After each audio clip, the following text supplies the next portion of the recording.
What's going on? It's your dog Heartman Boxing, and we're back with another boxing conversation. Oh man, let's talk about it. Lightweights, the lightweight division. Teofimo Lopez, George Kambosos, Devin Haney, Javante Davis. Let's talk about how did we get here. We're in a situation where we're still waiting on the announcement for George Kambosos versus Devin Haney for Undisputed. That's weird, right? If undisputed fight, you would think that that should be like high priority for these guys, but I guess not. And we're not even sure if that's going to happen. And then you got the guy Teofimo Lopez going through a fucking mental breakdown. He going through it, Lord. He is going through it. We're gonna talk about it. And then Javante Davis. We're still waiting on an announcement, but we all know he's fighting Rolly.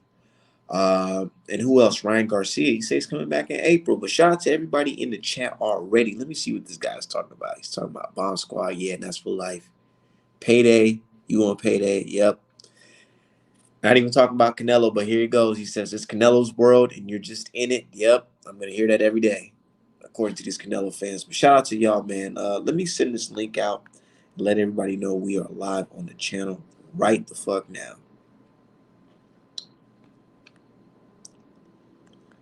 But yeah, Teofimo Lopez, that nigga been tripping. He's been tripping. This guy is talking about motherfucking. Hold on, let me get my brother up in here real quick. Oh yeah, and don't forget about Frank Martin. How can I forget? And then we got Ryu too. You know what I'm saying? El Rayo. Yeah, we got him too. You know what I'm saying? It's lit. Let me drop the link for my brothers, man, so we can chop it up. You know what I'm saying? I'm feeling good. I know it's been a little minute since I did the show, but fucking, I'm like, man, I got time today. I definitely got time today.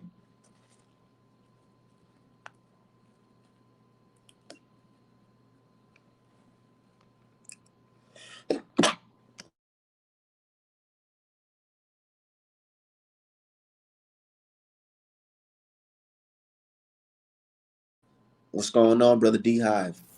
What's going on? How you doing? Shit, pretty good. You got a little static back there. Oh, I do. Well, is that better? Yeah, I guess. Fuck it. Oh, well, let me go out and get back in then. Hold on. All right. But yeah, let's get this shit cooking though. Yeah, we can't forget about Frank Martin. Frank Martin, a motherfucking beast, dog. Real shit. He's a beast.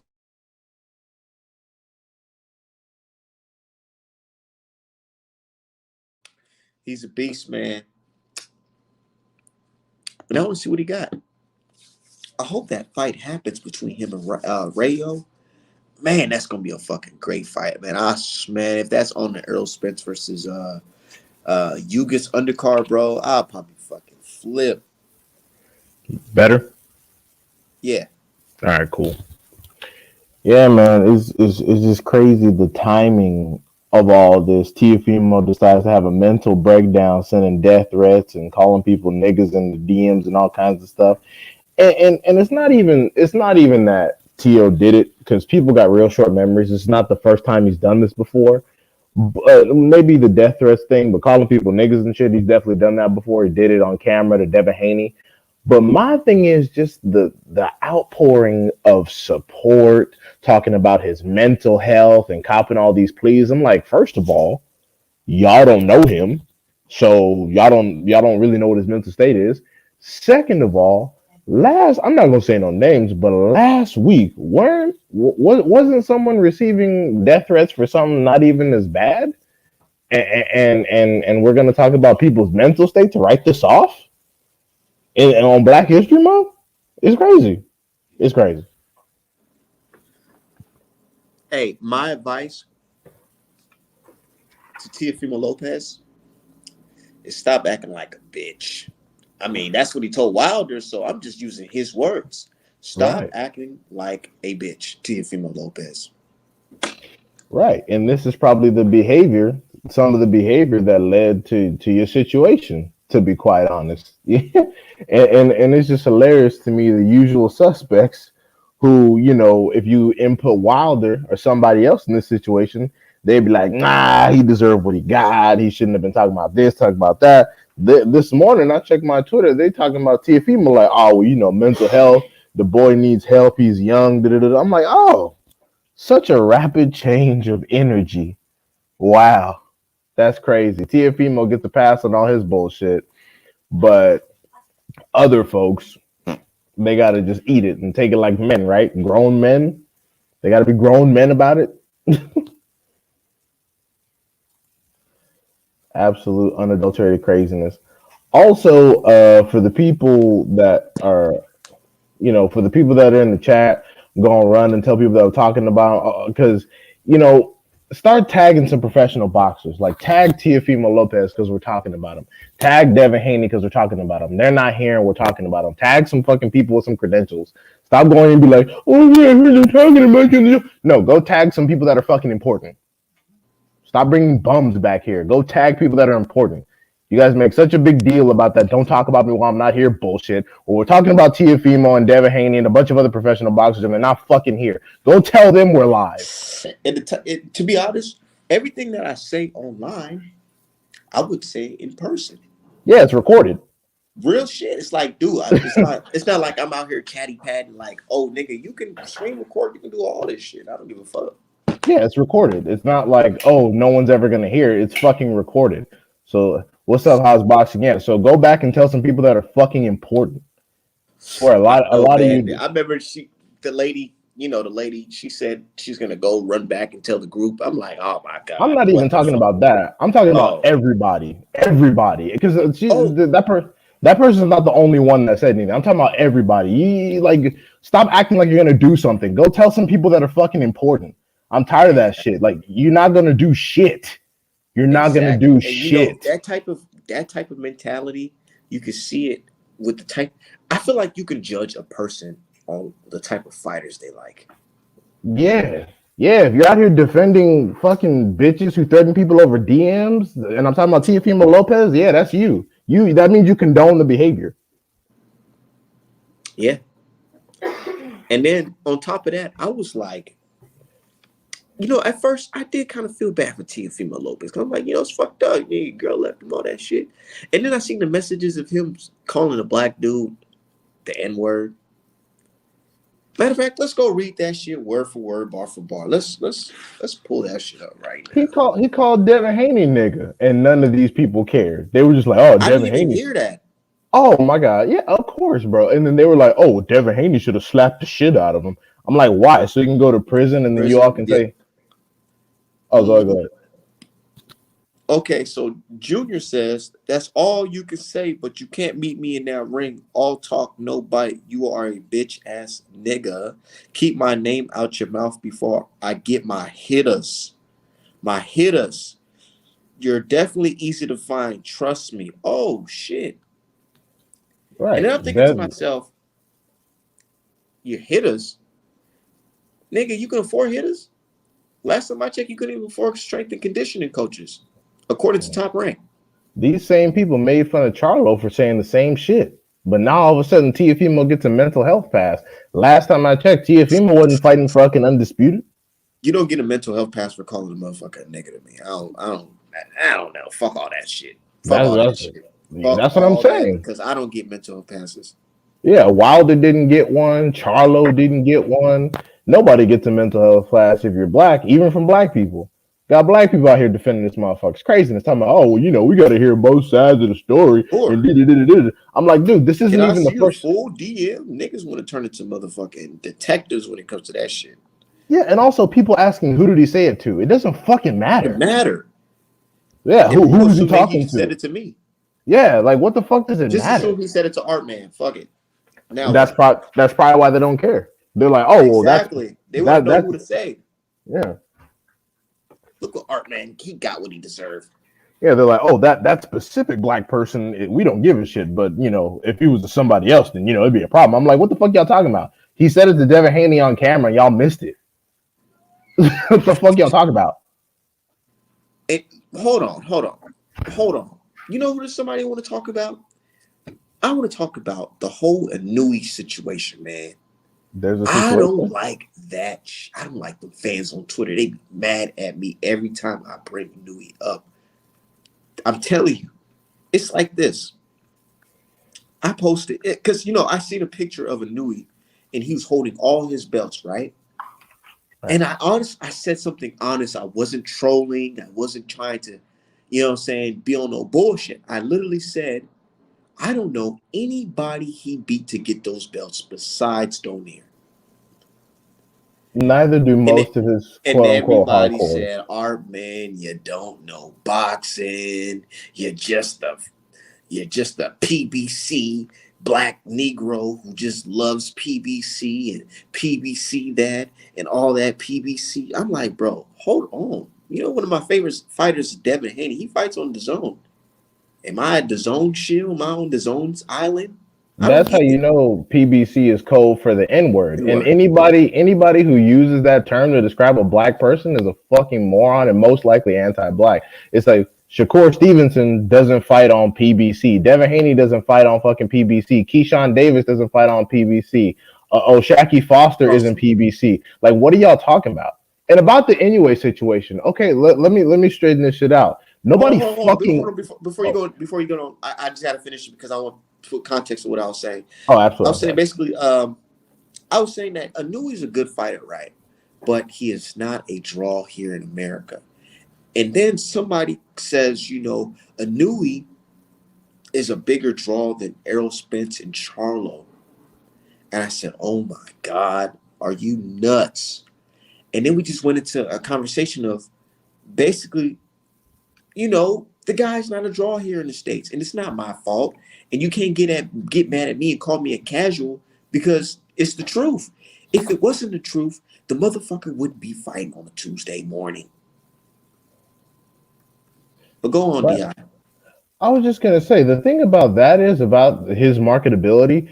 People that first of all, I don't have an issue with Inoue. I think he's a good fighter. I think he deserves to be on the pound for pound list. Just maybe not as high as he is. That's it.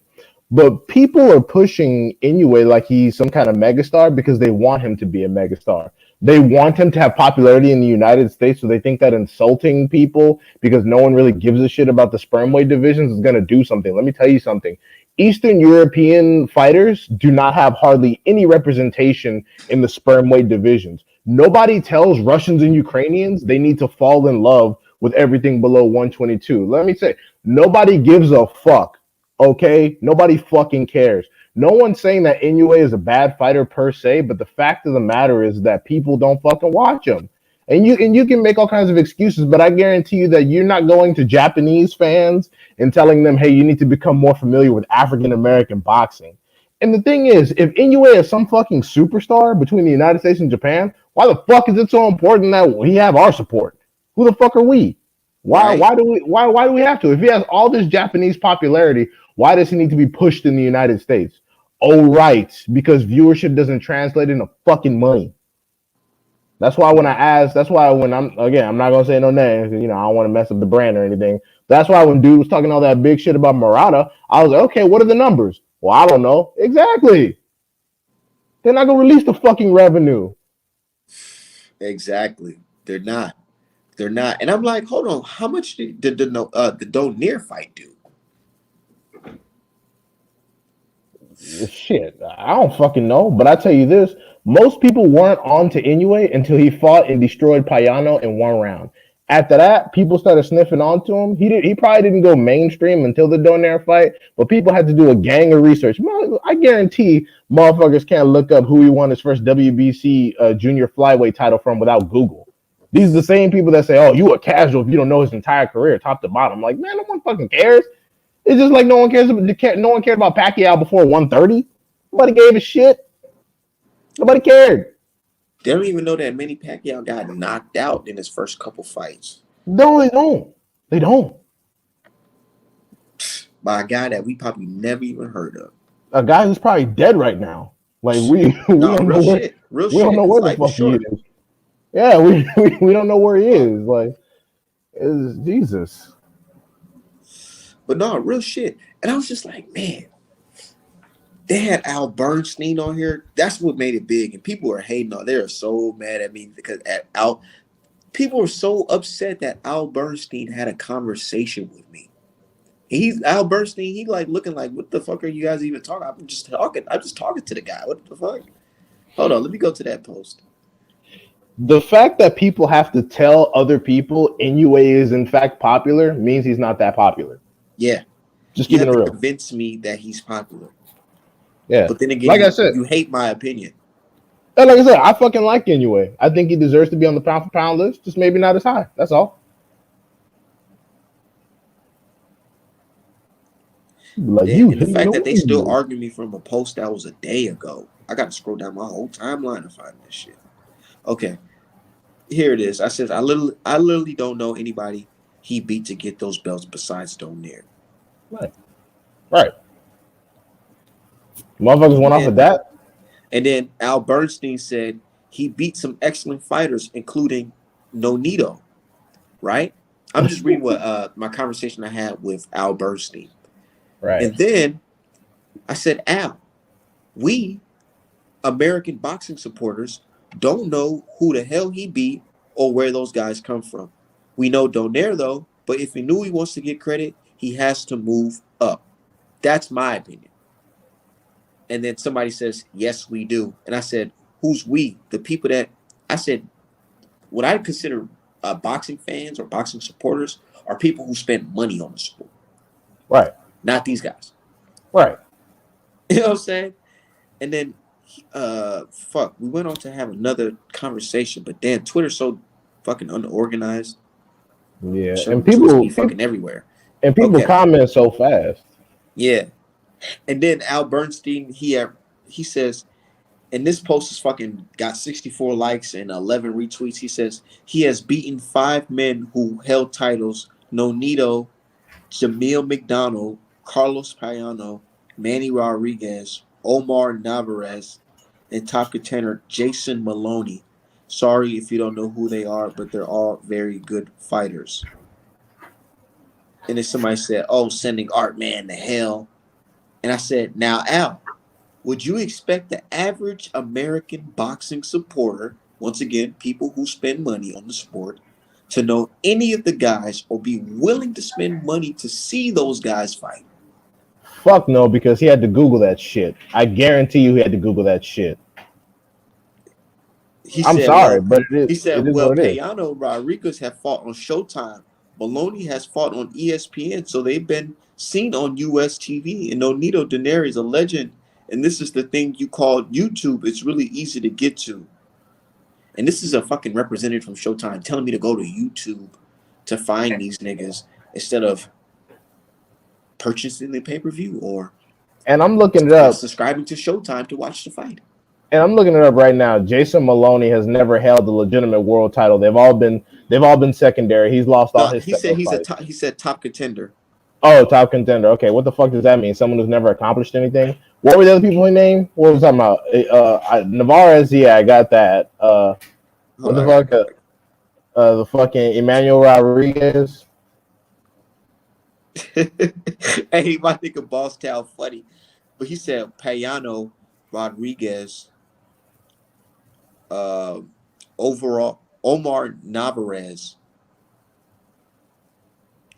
And my dude Boss Town funny as hell. He said never heard of these fighters, and if I gotta go to YouTube to find them, I damn sure ain't spending money on them.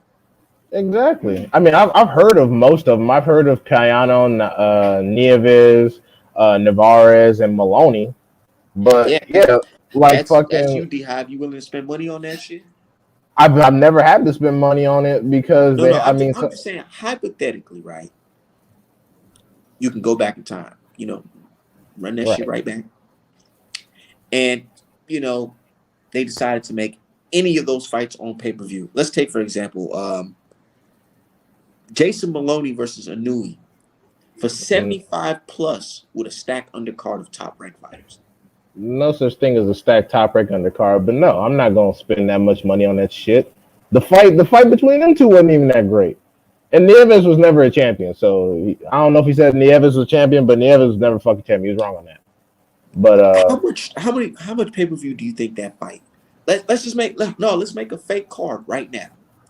Let's say you have Anui and Jason Maloney on the headliner, right?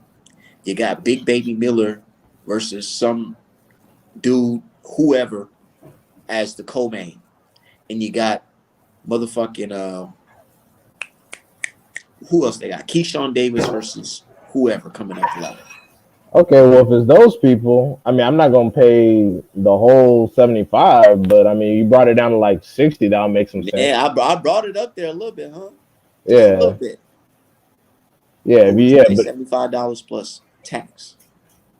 I don't know if 75 for those two on the main because it's not gonna last that long. Like I don't think anyone picked. I don't know anyone who picked Maloney for the upset. Like I don't know anybody. Would you buy that pay-per-view to support Inui to No, watch because this fight? It's specific, this very specific fight. Would you pay 75 to see that? no, I don't care about supporting the new. Doesn't he have Japan behind him? Doesn't he have Japan behind him? Fuck you Oh need my money for? yeah. Oh yeah, that's true. He has a whole Who country would he be behind him, who right? would they be selling who would they be selling the fight to? Last time I checked, last time that I checked, like my nigga Nipsey says, Anui is signed to an American company and he is shown on an American platform. Who is he selling? Who's the audience? Well, he's co-promoted with a Japanese promoter overseas, so I'm like, between those two, you should have enough audience. You don't need my money specifically. I don't know, man. And you know what's so funny? They got smoke for me, but they don't got smoke for Bob Arum saying that motherfucking if Chinese or not Chinese, if Japanese investors, gamblers not watching the fight, then there's no point of putting a fight on. They mad at me, but this nigga said Asian fucking gamblers need to be watching this shit before I put it on. My thing is when they show you all those numbers, like, oh, but 10 million people watched it. Okay, cool. How much did they pay, or did they get it with their regular cable subscription? How much did they pay? How much? What's the numbers? Shit, I don't know. I'm still waiting on the Murata numbers. Talking about, oh, well, this 30 million people watched it. Okay, how much bread did it get in? Oh, we don't know that part. All right, cool. Just checking. Like I said, many a nigga watch Law and Order. Them people ain't making Will Smith money. Hmm. It's just that simple. Like it's the same thing. Many a nigga have watched The Simpsons. Them people ain't making no George Clooney money. They ain't making no Denzel money. It does like it's just that simple. These niggas is fucking crazy. But they'll start talking about stop the Asian hate and shit and all that when you start talking about it. I mean, I'm sure there are plenty of, like I said, I've been calling for more Asian fighters to, just simply come up and weight. I mean, they say that for us. Like, they're like, oh, Devin Haney needs to go up and weight. Well, maybe Tank should go up and weight. Oh, well, maybe Errol Spence needs to go up and weight. Maybe Crawford needs to go up and weight. But we say anyway should come up and weight. All of a sudden it's, how dare you? He's been putting in so much work at sperm weight and junior sperm weight. You just don't understand. Like, man, shut that bullshit up. Nobody give a fuck. They're like, oh, Art Man doesn't know. How do I don't know boxing? Because I don't know who the hell this nigga fought at motherfucking 4 a.m. while I was sleeping. Because I had to go to work the next fucking day. Make it make sense, man. And the thing is, like I say, we don't have to fucking care. No one goes to foreign countries and says, y'all need to watch more American boxing. Shut that shit up. We don't have to. Oh, you only watch American fighters. So? So what? I'm in America. Right. I watch all types of boxing, but I don't have to. It's because I want to. Like when I can't sleep at night, I watch some MTK cards. I don't give a fuck about UK. I don't care. Right. What's going on, dude? Hey, what's up, guys? How y'all feeling, man? Well, Shit, I'm feeling great. Hey, It's been a minute since I did the live show, so I'm feeling good. no doubt, man, no doubt. But you absolutely right, man. Like, who cares who he fighting? Last time I think he fought a club fighter. at 3 o'clock in the morning. He can get away with it. He in his own country, and he's in a weight class that really and truthfully no one cares about. I mean, it's just like the Chocolito thing. That was a great tweet somebody had where they had him dreaming going to heaven because basically when he was getting knocked out, because basically that's how I feel about it. That whole weight class under 118 pounds, man. To be honest with you, you And know, I want to if see what the hype is about. Come up to the big weights. Fight with them all he then. got to Let's do is see. move Let's see up if that four power pounds. transfer. Because we all know, if you fight at that small ass weight and you got some good power, of course you're gonna look like a monster. Hmm. And my thing is, people keep telling me this. You just don't like him because there's no black fighters down there. I'm like, what are you saying? Gary Antonio Russell is down there. Exactly. And they say, Guillermo oh, he ducked Rigondeaux him. is down He there. ducked a Nui. Yeah, and then Rasheed Warren is down there. So maybe it's Right. not us that are only biased against that are only biased toward black fighters. Maybe you're just biased against black fighters. That's why you didn't know that those dudes were Hmm. down there. But there are black fighters Exactly. down there. You just didn't know Matter of about them because fact, you don't follow them. Warren won a world title. Exactly, but people don't know that. They'll bitch at us about fucking anyway. But one of the Russell brothers, Rigondeaux and Rasheed Warren are down there, and this is like, oh, who are they? Ooh, exactly. So shut the fuck up. Mhm. We don't go telling you need to know all the black fighters in every division, man. Okay, Inoue is good, cool, great. Move on. We don't have to fuck with them. Hey, you know what, man? I was thinking about you guys earlier today, man. And the one thing that I like about the new era is that in my time, man, people just fell for anything. So they allow Bob Arum and all these guys to, be racist and, put out all these, biased things. But, this era is more about calling these people out on these things and they can't be comfortable. Like what I see going on with the NFL and, the Bob Arum and Terrence Crawford situation, man. I just thought about them things because I think it's a new day coming, man. It's a new day. Like you're not gonna be comfortable if you're a coon anymore, if you're a racist anymore. Especially You're if not you're on gonna. the FBA side, Yeah, because we call our guys out. Yeah, right. Definitely. yeah. Yeah. Y'all gonna Like have to get. Bradley, we don't. But here's the thing: we don't even take the word of Bradley even seriously anymore on certain topics, No. especially when we talk about race, because it's Mm-mm. like you already been exposed. We know your type. He's a MAGA. Well, I Yep. mean, he was exposed even before he said anything. He's an employee. You can't be an employee for these people and us expect you not to be tap dancing at least a little bit. Right. That's just what it is. You got a boss. Right. Yeah, shoot, man. And then okay, but I like that because we are calling these people out, especially me. I don't give a fuck. Right. I'll be on Twitter all day. That's why they be mad as hell when dudes like Al Bernstein want to have a conversation with me because they're like, "Oh, why are you talking to this guy? Don't let him get in your head, man. Don't let him get. Don't give him the opportunity, man." And I'm like, "Dude, fuck you, bitch ass niggas. Look, check this out. This is how people feel, nigga. Check this out. Fuck all that bullshit." Says Sean Porter is the next Tim Bradley.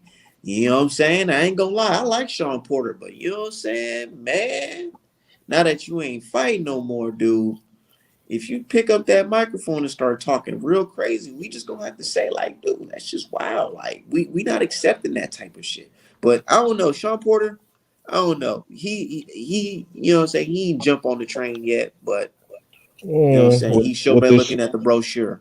with the shit he said about Wilder, he's kind of Oh yeah, you he's say he on there? You say he on the yeah. train?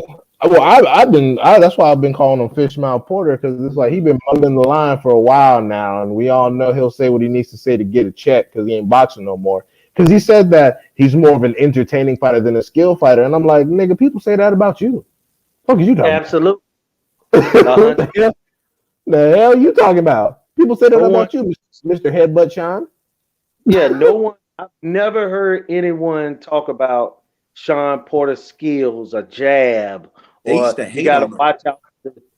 Yeah, you got to watch out for Sean Porter right hand. You know what I'm saying? Like, Yeah. no, They just talk about the pressure. He's gonna come at you real tough. You gotta he's gonna be real rough. He might headbutt you. You gotta be able to hold him and turn him. That's all they say. right. Yeah, they never say Sean Porter might box your ears off or stop you. They just go, oh, you gotta be careful because he's gonna come at you real hard and you gotta be able to turn him and catch him because he's strong. They never say he's some elite goddamn boxer. Mm-mm. Never. They was picking him to get knocked out by Earl Spence. Exactly. Real shit. People forget. Exactly. That's what I be And trying to that tell was a you. good. These dudes be fake as hell. But that was what was you saying, brother Julius? No, I was just saying that was a good performance by him. He was just rough in that fight. I thought he lost clear. And let me tell you this, man. And what fight? You The speaking Spence about fight? those fights, huh? Which fight? The Spence versus Porter? Sean Porter and Spence. Yeah. Yeah. It was a good fight. Spence was just, I mean, Porter was just rough in that fight, but I never thought he won the fight. You know what I'm saying? Nah, real shit. That was a good fight. That's one of my favorite fights. Actually, one of my favorite paintings that I made as well. Mhm. Yeah. Said commentating the Wilder Fury 3, he was joking about cheating allegations Wilder made, was done with him after that shit. Yeah, that's Yeah, fucked up. I man. don't, yeah, you know what? Yeah, Yeah, you know what I'm I've been trying to saying? tell people. I've been trying to tell people, Shit. dude been on some slick shit. People call me hate. I'm like, no, dude, Fishmouth Porter is not. He's not on the team. He getting a paycheck. People That's like, Yeah, why it you ain't call him all Fish? that bad, People like, why you Everybody call him cheat a little Fishmouth bit. Porter? That's what I'm you. like, I can hear bro. Sean Porter saying some shit like that. That's what you got to do in boxing. Yeah, everybody just cheat a little bit. Yeah, everybody just headbutts a little But bit, punk ass. Man. it's all good because everybody gets their Negro wake up call when you're in that position, Mm-hmm. and it just happened to Whoopi Goldberg. Yeah. Yeah. So I hope Tim Bradley and Sean Porter watching that shit. Yeah. That's your funny They friend. catch you like You that, say like something that. about the Jewish community and especially the Holocaust. And let me say something.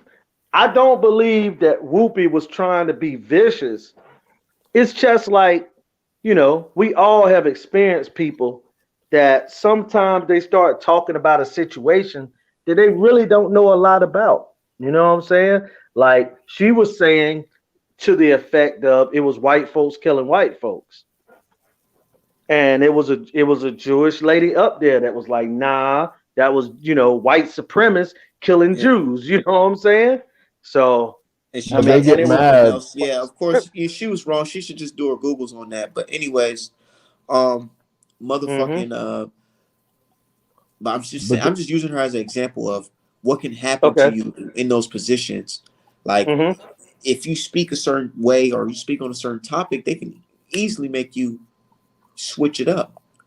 And I just Right. feel like guys like Bradley and Sean Porter shouldn't be so comfortable throwing each other on the bus because there's no what they say, no retirement plan for cooning.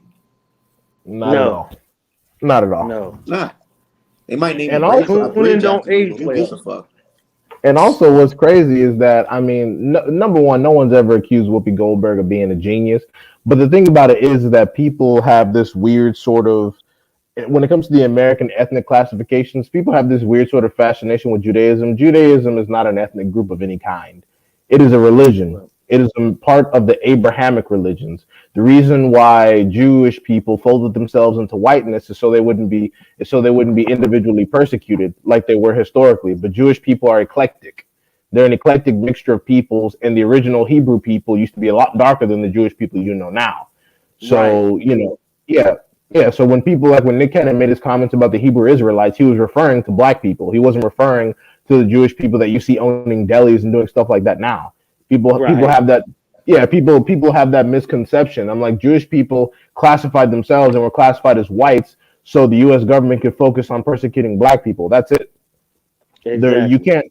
you cannot convert to being black. You cannot convert to being white. You cannot study being white. You cannot study being black. Judaism you can convert to. So There you I go. Right.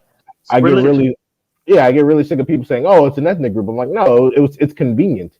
You can say, "Oh, well, for example, a white Jewish person can simply go, 'I'm Jewish' when they're saying something racist to try to make up for it, and then when they're in a room full of white people, they can go, 'Oh, well, I'm white.' How can I tell if you're Jewish without you telling me? How would I be able to tell? Right. If a bunch of white people in a room, how you gonna pick out the Jewish one? Nah, Hmm? real Mm, shit. What features do they have? that's true. That's true, I man. guess I get, and it's fucked up because even black people make that mistake. They're like, "Oh, well, Jewish people were persecuted against. They're an ethnic group. They're not. True. If I take you on Hollywood Boulevard and put you in a room full of white people, and I say, pick out the Jewish person, or you getting shot. You most likely gonna get shot, homie. Mm. That's what it is. True. But yeah, but like you saying, Julius, we do call that Hmm. racism out, man, in boxing, dude. Hmm. Most definitely, because I was just talking to a brother today about the whole Bob Arum situation because he seen Hmm. my post and was like, basically, was like, nah, it's not a race thing. It's more of like him playing favoritism. And I was like, whoa, no, slow down there. Slow down. Let's open the books when you say shit like that. I Oh said, god. nigga, it's racism when you tell your staff that we're going to practice the NBF list, the no black fighter list, where you Right. put your fighters in a situation where you got a non-black fighter and you're bringing them up. You purposely have them avoid the black fighters because their natural ability, their natural strength and talent. You Right. know what I'm saying? And then you basically withhold opportunities from that black fighter. And you withholding opportunities based off race is racism. Am Yes. I right or am I wrong? 100%. Am I You're right. systematically as well? Am I It's wrong or am I systematic. right? Yes. That's That's racism, true. right? So It's no different than what that the right then and NFL there, doing. I told him right then and there just makes the whole debate null and void because it's like, dude, that is a legit. And because he was like, oh no, that's not true. And then I showed him the audio. It's like, don't be out here caping that hard. Why you gotta put the cape on like that, yo? Who told y'all to do this? Yeah. If He don't people give are a fuck un- about you. But the thing is, they make it seem like Terrence Crawford is the first accusation. This man has spent the last half of the 20th century being accused of racism. Why does he have any supporters left? The only people supporting him should be his damn defense attorney. That's it. Agreed. What's going on, 7 cents? Hey, can you hear me all right? Yeah, we can hear you. You think Bob Arum's a racist or what? Oh, of course he is. I mean, it goes way back. But something I wanted to say is I disagree with the thing with Jews not being an ethnic group. I do believe they are all mixed in with Europeans at this point. But I don't know if you guys have ever got a DNA test, like I've done it before. Um, and Ashkenazi Jewish is a particular, strain of DNA that you can get. I've known people to get it when they've done it. And then you have the Jewish nose and things like that. But yeah, it's a complicated one. Some people put it down to a religion, but there's also unique genetic diseases that they have that are specific to them. But yeah, not to get off topic, just thought I'd add that. Okay. Okay. What you think about your man George Kambosos? Like, I'm not following it that heavy, but it just looks like He's he's now. making Now it excuses. sounds like they're about to make the fight. I've actually seen him comment on a few of 78's videos, and 78's pinned it and that, so he's obviously listening to the videos.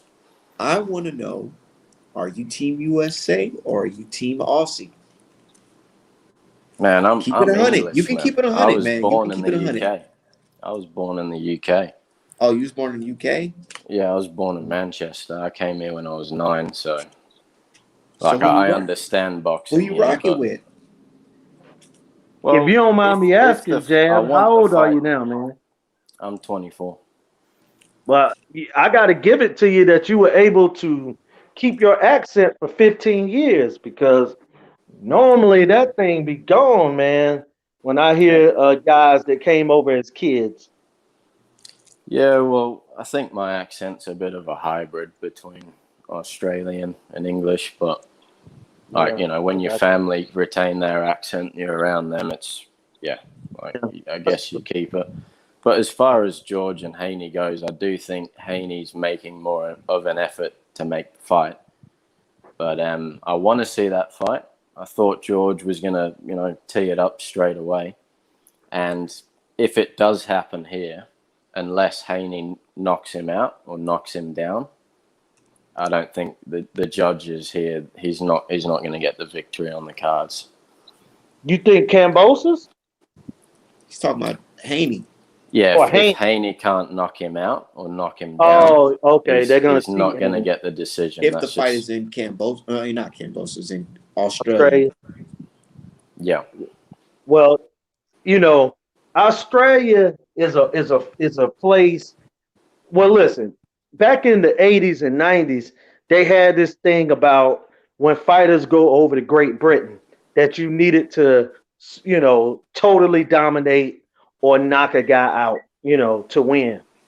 And I get that same feeling when I see guys go over to Australia.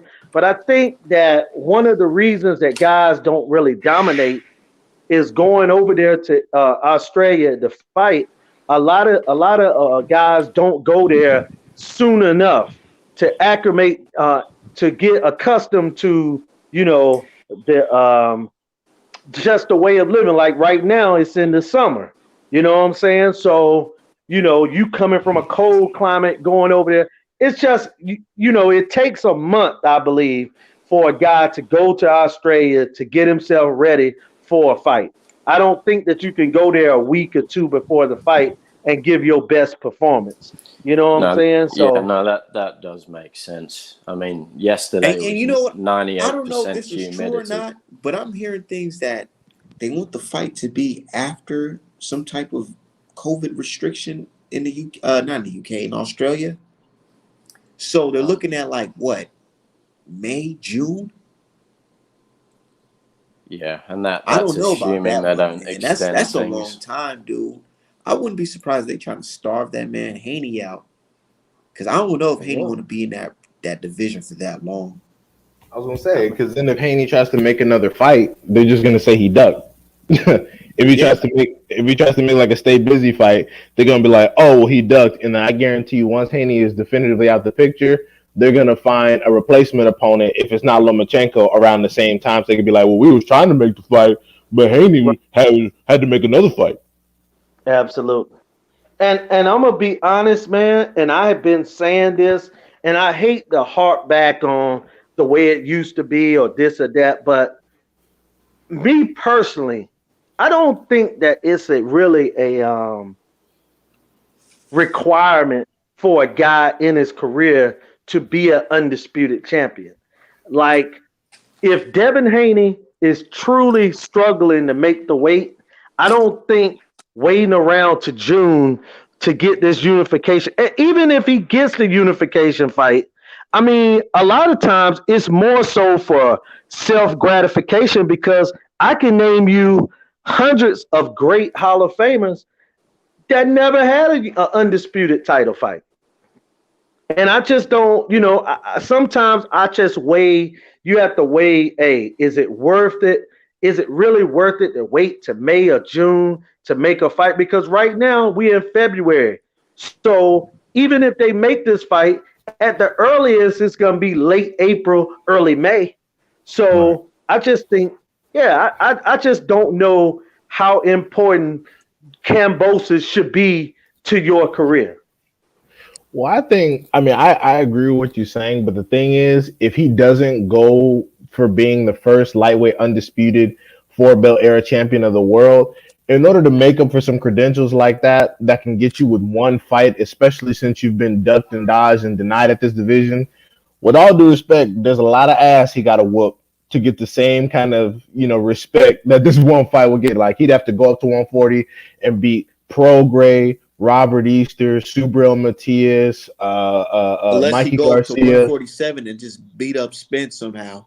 Exactly, and I agree with you, Julius. But in order to make up for this, there's a lot of ass he got to whoop, I got a question for you, Julius, too. and that's high risk. Who is the longest to actually defend their undisputed title? Like, That might have been Hopkins. yeah. You I know, forgot. it's gonna undisputed title. It would have to be someone along the lines of Bernard Hopkins, and I'm gonna make the reason why. Because number one, Pernell Whitaker at the time might have been the first. He definitely was one of the first black undisputed champions. They didn't recognize the WBO at that particular time. That's the only reason he didn't become a 4-belt champion. So he held it undisputed, but at the time, undisputed was just WBA, WBC, and IBF. And those guys didn't really, once a guy became undisputed, they would do exactly what Devin Haney did, and that is go ahead and, move up. So a lot of times Bernard Hopkins is one of the few guys I've seen that defended and look, it took him to get involved in a tournament in order to become undisputed champion. He beat Keith Holmes. He added 2 belts. Felix Trinidad beat William Joppy, and he had 2 belts. Then Bernard won. Then Bernard reigned for another few years before, and he was undisputed. He was making mandatory after mandatory. I remember him fighting Howard Eastman. He fought Hassan Sharifi. He fought a lot of mandatory type situations, and then he lost to Jermaine Taylor. And then Jermaine Taylor defended the undisputed title for a couple times, and I think he got stripped by the time of a couple belts by the time that Kelly Pavlik beat him. So I'm going to say Bernard Hopkins. You say Bernard Hopkins. Can you imagine, hypothetically, Canelo Alvarez defending that undisputed title for fucking 5 fights? Hell no. Well, can you imagine that? At mandatory after mandatory, David Benavidez, Morrell. Exactly. No. He would see, here's the difference. And y'all guys gonna agree with this. There are certain fighters that people give a pass to in regards to that. That I've heard guys like Dan Raphael, Steve Kim, they'll say, well, look at, and they said this about a lot of fighters, look at their resume. If they want to take a step, a step down fight or a club fight, it's fine. But other fighters, they'll be like, oh no, he has to fight killer after killer after killer after killer. So no, it'll be excuses made for Canelo. Yeah, exactly. Nigga have one fight talking about break. Yeah, nigga have one fight and a year off talking about, oh yeah, he deserves nothing but bums from here on out. Like, what the fuck? Fought a nigga with no power, didn't take no damage really, and you talking about this nigga need a break. And you know what's funny? But people then talk about say Sugar Ray Robinson is your favorite fighter of all time. Right, to try to make up for the shit.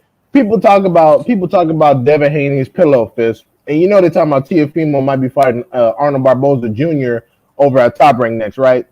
Mm-hmm. This motherfucker got less knockouts than Devin Haney. They're talking about, oh, that's such a hard fight. Teofimo might get stopped. What?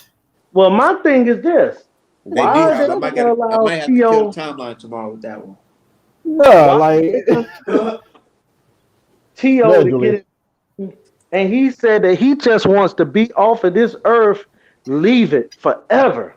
That sounds like somebody that's suicidal. No, he's not. Do you think Devin Haney's power is going to get better when he eventually goes up? Or do you think he's going to find it harder to knock people out? Absolutely. His power would be better.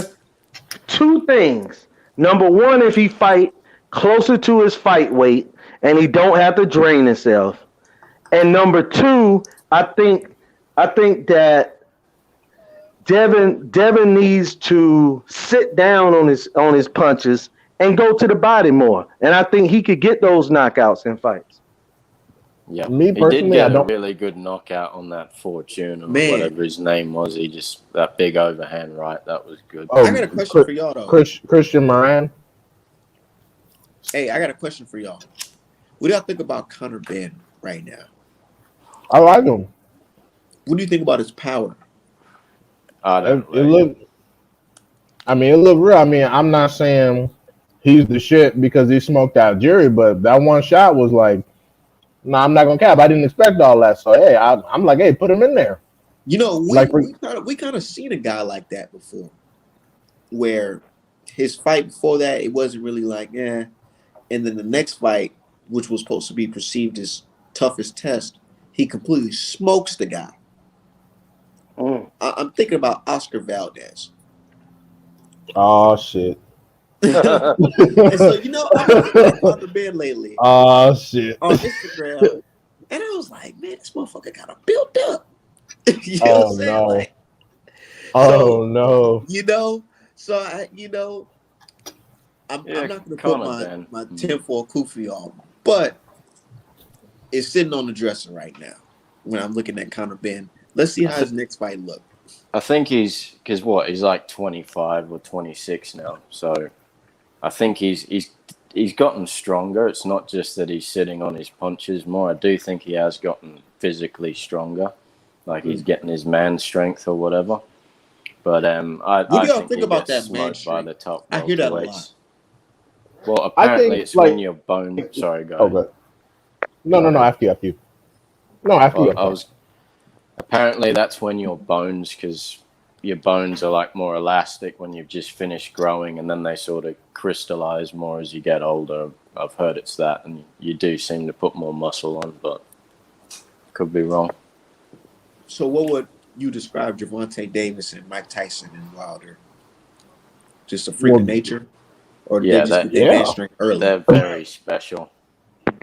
Like Even you, even even yeah, when you hit the peak of your testosterone output, you not everybody can just one punch in people. That's something else. That's not everybody.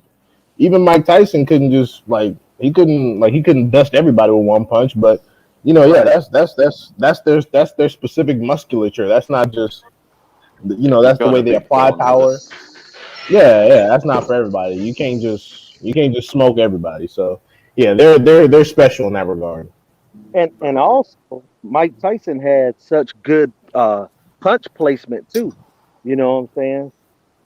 Yeah. I mean, Mike could hit you with the left hook to the body and come right back up with the uppercut to the head. And every power puncher that you could think of got great speed on their shots. Yeah. Yeah, Yeah. speeds, power, broad shoulders, and Like like the think about it, size of your Deontay fists Wilder, too. Deont- yeah. Because I mean, think about it. Deontay Wilder is a better puncher when he's 215 pounds than he is at 240 That's because of the facts. speed. Yeah, Speed, he's like just Thomas Hearns, but a heavyweight, basically. right? If his coach wasn't a snake, he could have been. Man.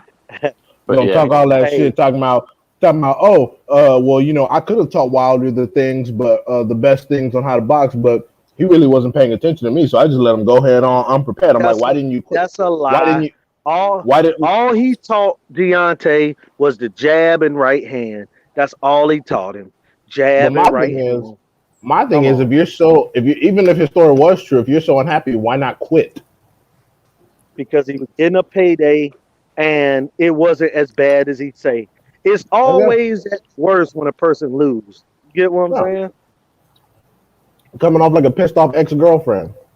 Talking about, It's, oh well, I did my best, but he ain't want to learn. He just sitting there. He don't want to get on the treadmill. He don't want to jump no rope. He don't want to do nothing. He just want to, he just disrespectful. Told me to shut the hell up. I'm like, man, man, you don't sit your old ass down somewhere.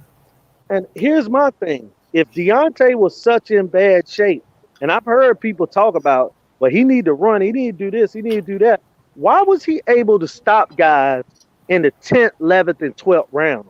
Why did he always had Man, speed it wasn't until he bulked up that he Look, didn't carry that same, check this velocity out. and Check this out, speed. Julius. Not to cut you off, but check this out. No, it's cool. Go ahead. When it comes to Wilder in that third fight, I don't think it was his gas tank was just too bad. Nah, he said it. He said, man, when Fury hit me with them Pavic sport gloves on the side of my head, nigga, I was fucked up. I And I was understand. fighting off of just pure, just fucking determination. I agree, but I also think that Deontay, and look, man, it's trial and error. Sometimes when you fight a real big guy like Tyson Fury, naturally, whenever you move up in weight, you want to move up to the maximum to so-called give yourself the best opportunity. But what I have seen, man, and Manny Pacquiao, Deontay Wilder in his career, these guys have given me hope that you are better off using your speed in these fights than bulking up with the muscle. I've seen Manny Pacquiao weigh 142 pounds into a welterweight title fight and knock somebody out. You know what I'm saying? I seen him fight a junior middleweight at 145 pounds and score a knockout. I saw Deontay Wilder weigh 210 and knock out Luis Ortiz at 260. Like Mike Tyson throughout his whole reign weighed 218, 220. Like, man, But I'm look, a you believer gotta think in about it. speed, bro. Yeah, You gotta speed think is about power. it. So you're That's saying he physics. didn't? So you're saying when he was big, he didn't knock people out? And who's the person that? It wasn't people. It was a person. It was No, only no, one person. no. You're exactly right. I'm saying, like, looking at Deontay and looking at him, closely in that third fight, even the second fight, I was saying, even when he came in over 220 something, I'm just saying, to me, I think that Deontay is at his best at 215, 217. I'm saying I He was can watching knock that fight. guys I out was at watching that 240 fight because live, he can right? punch, right? Look, Agreed. brother Julius, I was watching that fight live, right? Uh-huh. And what I seen, even though Wilder was as big as he still looks way smaller than Tyson Fury in that ring, dude. From where I was True. sitting, True. I mean, that's facts. He I still was like, outweighed man, what the fuck? him. Literally, I He's was like, because over 30. they just look like two fucking giants, but one fucking giant is just bigger than the Right. other. Yeah, Yeah. people And don't also pay there were attention to that. He's got 30, 40 pounds on Wilder, easy. Yep. extenuating circumstances like what he may or may not have been taking. So people True. forget that when you're dealing with people that have a history of failing drug tests, you have to look at all of their fights with an asterisk. You have No, to. Right. he You cheats have against to. his I'll sparring never. partners. You always have to. That's true. Exactly. Yeah, he cheats in sparring. Like, bro, people are making fun of Frank Sanchez for how he did against Christian Hammer. Tyson Fury needed PEDs for that same Christian Hammer, a younger version of him. People forget that. And he tried the glove cheat in the very beginning, and the referee made him change his glove. Man, that's facts, man. I can't you People can't do that. Yeah, people got real short memories. People talk about, oh, Hammer wasn't shit. Frank Sanchez looked like shit. I'm like, a current heavyweight champion of the world felt Hammer was a danger enough to cheat against him in two different ways. Literally, yeah, he's a fucking cheat. Like, he cheated in all of those fights, Yeah. and he in my cheated in book, that third Wilder fight. knocked him out in fucking two of them. Like, Oh, hey, 7 cents. You late hear counts. Tim Zoo's fighting Terrell Gachet. Who you got? The Mm, only well, I'm gonna go with Tim Zoo in a close decision. Um, Gachet, we're gonna learn if he can fight, and now he getting in the PBC circle. But I'm gonna give him props because what he's doing is the exact same thing that his father did. Costa Zoo. Costa Zoo didn't care if matter of fact, all his fights were mainly in people's backyard, and he didn't care. And when Costa came, you know what I'm saying, he was technically sound with that great right hand, and he didn't care. He didn't care if you was a and look, you know where how Bud Crawford said that Canelo a duck black talent. Costa Zoo didn't. I Costa know. Zoo didn't. He would take on Vince Phillips, Zab Judah, whoever. You know what I'm saying? Shambe Mitchell. He fought slick black fighters. You know what I'm saying? Not just black fighters. He fought slick black fighters. Gachet is not as slick, but I tend to think because of Gachet age and him being a inconsistent fighter sometimes that Zoo might win a decision. Man, I think Zoo God, might fuck around and stop Gachet you think he'll potentially. fuck around and stop him? I I like do. Gaucher, I man. don't know because I don't know, man. Have I y'all don't know seen about Gaucher that. last fight? Yeah, Yeah, it was he with Jamonte Clark and he smoked dude. He yeah, he stopped won. his ass. Yeah, absolutely. His best performance I was thinking because like, I man, where saw was this Clark shit at? fight Fedora in Where a was this good in the fight. Law in the fucking Lubin fight? It's levels. It's levels, man. I mean, I'm not saying Jamonte Clark is trash, but Lubin was in there hitting him with some shit where honestly, toward the end of that fight, I was like, oh my god, Terrell might fuck around and get stopped by Lubin. Because you saw when he had dude in the corner He was, and Lubin cracked off that right hand, I was like, whoosh. yeah. I was like, man, Terrell, you better figure some shit out. That's true. You, Also, you, But then you see when that fight too. Gaucher threw that down his own shit and had fucking Yeah, Lubin he doing the little yeah stanky the leg stinky for a leg. second. Yeah, well, you know how no doubt. Lubin's chin is unreliable. Uh, Lubin's chin is like a shaky transmission, bro. Like you just Yeah, never know. yeah. That's what I'm afraid of, even in that Fedora fight, because it's like Lubin's a good Change. fighter. He's a good fighter, but it's still like, man, I don't know. You scare me a little bit every time you get hit, man. I ain't gonna lie. Your Well, defense got to be on 10. Right, you fucking Fedora. What he needs to do is hit the straight lefts and target the body early. Like it should be body, body, body from rounds 1 through 5 and break them down some. and do like I'm Clark telling you, did y'all in got to that fight. Stay go back close. and watch the V. Sean Owens versus uh, motherfucking Fedora.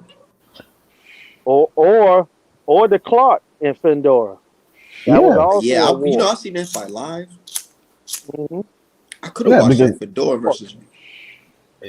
it's not like Fedora doesn't come to you. He comes right to you. He's there to be hit. He's not hiding from you.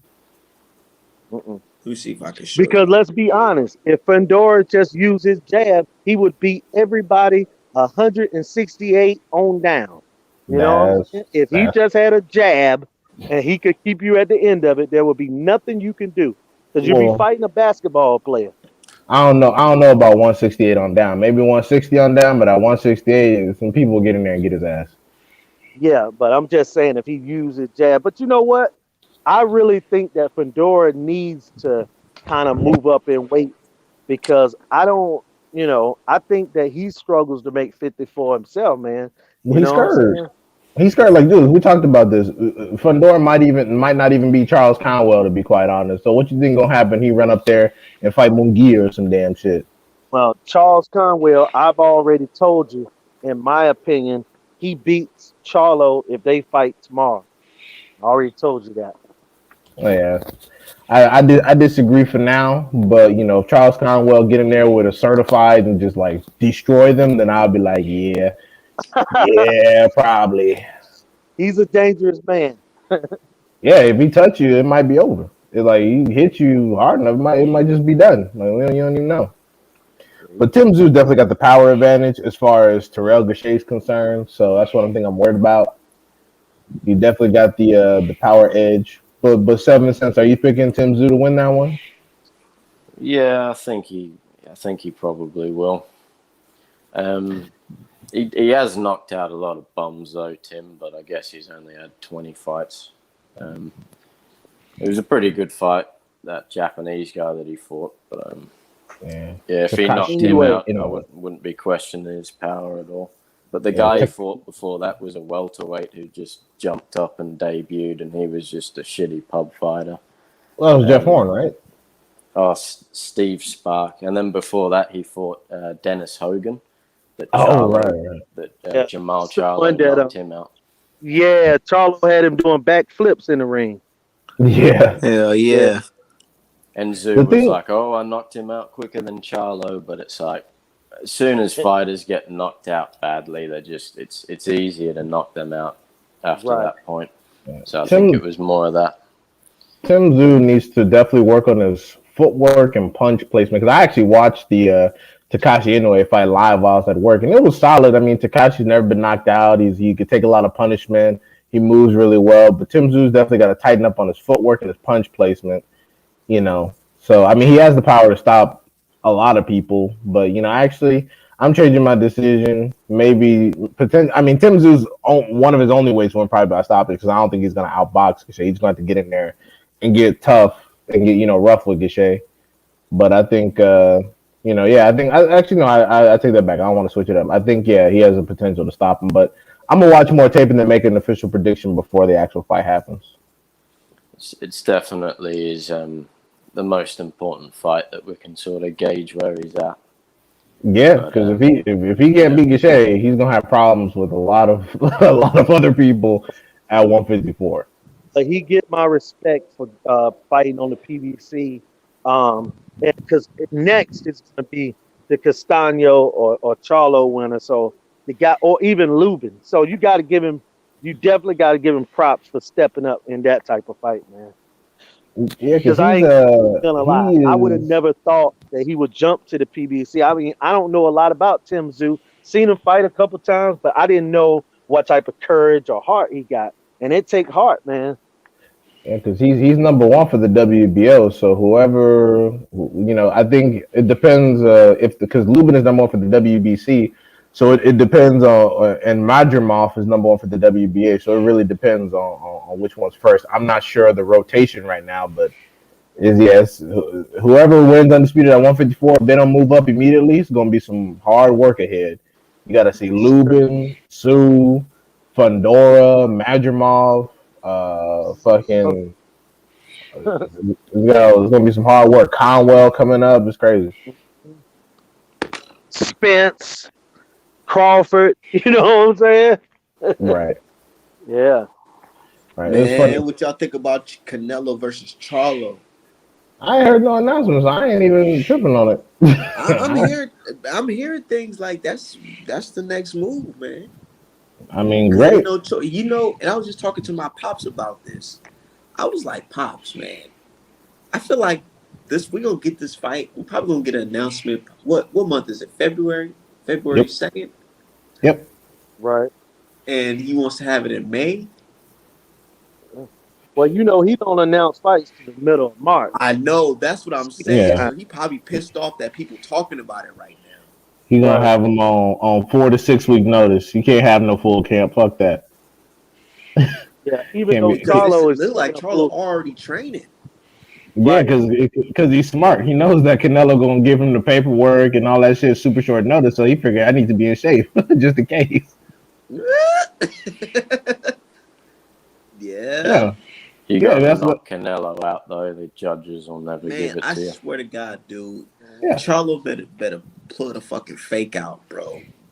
That's what I said. I'm not picking Charlo to win at 168. Not at all. No. What I'm saying is, if he goes in there and actually fucking says, you know what, fuck Canelo, fuck all that shit, I'm gonna knock this nigga out. It does it. Do you know how big Charlo will be? How big you think he'll be if he's knocked out Canelo at 168? Well, when I said that the winner of Charlo, if he becomes undisputed, and Bud, I said that person's automatically number one. They said, "Oh no, you got to go through Canelo." So I'm gonna remember that. I'm like, okay. So if he takes an L, then Charlo's probably about number one, right? They're gonna go, no, who's he be? What if Charlo fucking Juan Marquez, Manny Pacquiao knock out Canelo? Oh my! I'm gonna talk so much shit. I'm gonna talk so that I'm gonna be the Black Lejo. I'm telling you, I'm gonna fucking. God, bro. I'm gonna literally start another page. My page will probably get fucking problem. The only blow up or problem some that I shit. see, the only problem that I see with Charlo in this particular fight is that he can win the fight, but the one thing I don't like about Big Charlo is that he don't like to move his feet. He wants to stay stationary. And in this And fight, jab, jab, straight you.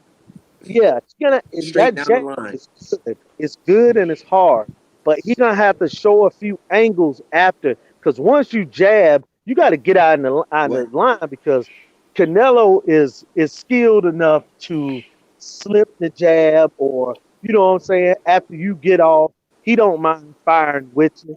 And a lot of times, Charlo don't fight people that punch along the same time he punched. Yeah, they let Right. him get himself off, then they get their stuff off. Nah, this fight he gonna But have is somebody Canelo sparring good? with him. How tall is Canelo taller than Brandon Adams? No, He's Uh, 5'8", he isn't might he? be shorter. nah. He 5'7". Is he willing to do what Brandon Adams did to slip fucking Charlo punches, which He was gonna drop try. all the way down to the fucking He, floor? he gonna try. But here's the thing. To me, Charlo got to drop some body shots in there and some feints. Because look, man, Canelo could be knocked out. He Uh, could definitely be knocked out, man. it says that Canelo and Brandon Adams are the same height. They're both 5'9". Yeah. No, Canelo is shorter than Floyd Mayweather. We saw that in the fight. Yeah, I'll check the box rec. I don't know Yeah, about shorter than Floyd Mayweather. Well, was box Because short, you rec know is trash. They Floyd got Mayweather be wearing them big ass shoes when he's boxing. but I'm right. But I'm talking about in the ring. He was shorter. Canelo's like 5'7". Now he was listed as 5'7" all his whole career. Now he 5'9". He was Yeah, shorter than Laura. box rec saying 5'8", but yeah. okay 5'8". So Brandon, if that's correct, then Brandon Adams got an inch on him. But well, the thing about it to me that's the most worrisome part is that power ain't a question no more. Charlo got to understand this ain't no fucking Montiel and Deverenchenko where you can hang in the pocket because you knew they weren't gonna put your lights out. You get hit with some shit with this, and you know that might be it. It might close your eye or something. Thinking to yourself like, damn, that steak shit is real. Yeah, exactly. Because I'm pretty sure Caleb Plant was in there. He felt a few shots. He was like, "Oh, it's all good. I'll be all right." 11th round came. Oh shit! And then got But knocked off his feet. but That nigga Plant fucking bro. I ain't gonna lie. I fuck with Plant, but sometimes I be wanting to talk about shit because I'm like, bro, what the fuck, Plant? You literally went in there and dropped that hand and let Canelo hit you like that. And instead of him, like, everybody gets hit, but the fact that you just jumped off the floor, like, come on, man. We all know I'm not a boxer, but we know as boxing fans, and we just heard it a lot from other boxers that you just don't jump off the floor once you get laid out. You at least take a knee and then get back up. it's You think Well, that he power did was that. just so strong the skipping. motherfucker was confused? Well, he Didn't did he that because he had jump rope? already eaten a shot like that before. So he figured, oh, okay, it's 11 round. I might be able to handle another one if I just dip right here and then blop.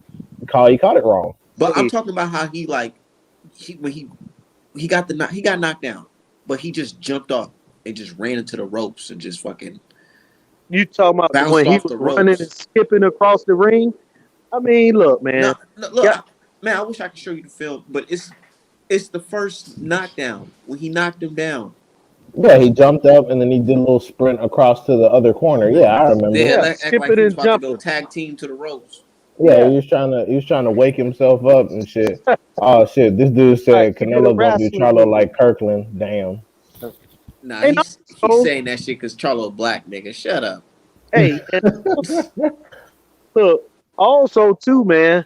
Canelo, I mean, Plant won't trying to win the fight. He was trying to survive. Hey, Canelo, how do I look for 21-0? Look well, right? I ain't trying Man, I swear, say if I that. knew he was gonna do shit like that, I swear I was not gonna pick him to It, win it against doesn't Canelo. it doesn't look like y'all told me to calm down the day before, right? With all that tough guy shit, right? It doesn't look like we had that talk in the back. Doesn't look like it. Looks good. Okay, cool. that's Because all I. he did That's all all I that heard. shit in the interview, but he didn't like press it. Like that was like the only time he spoke on that shit. Yeah, He just kind of fuck, yeah. you know what I'm saying? It smelled like ass from the very beginning. I was like, I mean, after the push, that second press conference, I was like, nah, Fuck out of You here. did say it. You did say it on the show, and I was like, I was feeling it. I ain't say I would say you. I wasn't saying you was completely wrong or anything like that, but I was like, man, I don't know, man. I don't know. But then Not like me. when I seen him get off that damn when he was walking into the arena with his chick, and he was looking down and he was looking all, I was like, oh shit. Like I said, man, Caleb Plant and Tyson Fury next fight is gonna tell me everything I need to know about what happened this year. I mean, last year. It's gonna tell me everything I need to know. If Caleb Plant coming here, he putting people to sleep, he's striking with power, all that good shit. I'm gonna know exactly what I'm gonna need to know. If Tyson Fury doesn't wear Path and Sport gloves and comes in and looks real regular, I'm gonna know everything I need to know. I'm like, okay, so that's what that was. All right, cool. What do you think about the Otto Wallin fight with Fury? Because he just looked like shit in that fight, and he got opened up and everything. Like, I thought Wilder was going to open him up because of that fight, because that was in between the first and the second.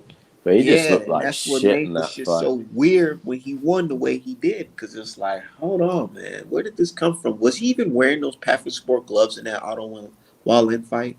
No, he was wearing Probably not. Everlast Is this MX. the first time that Tyson Fury ever wore those specific type of Path of Sport gloves, like that looks like that? He's worn Pathans before, but I don't know if they looked specifically like that. Yeah, he disputed with Klitschko over some Paffin fucking gloves too. Because Yeah.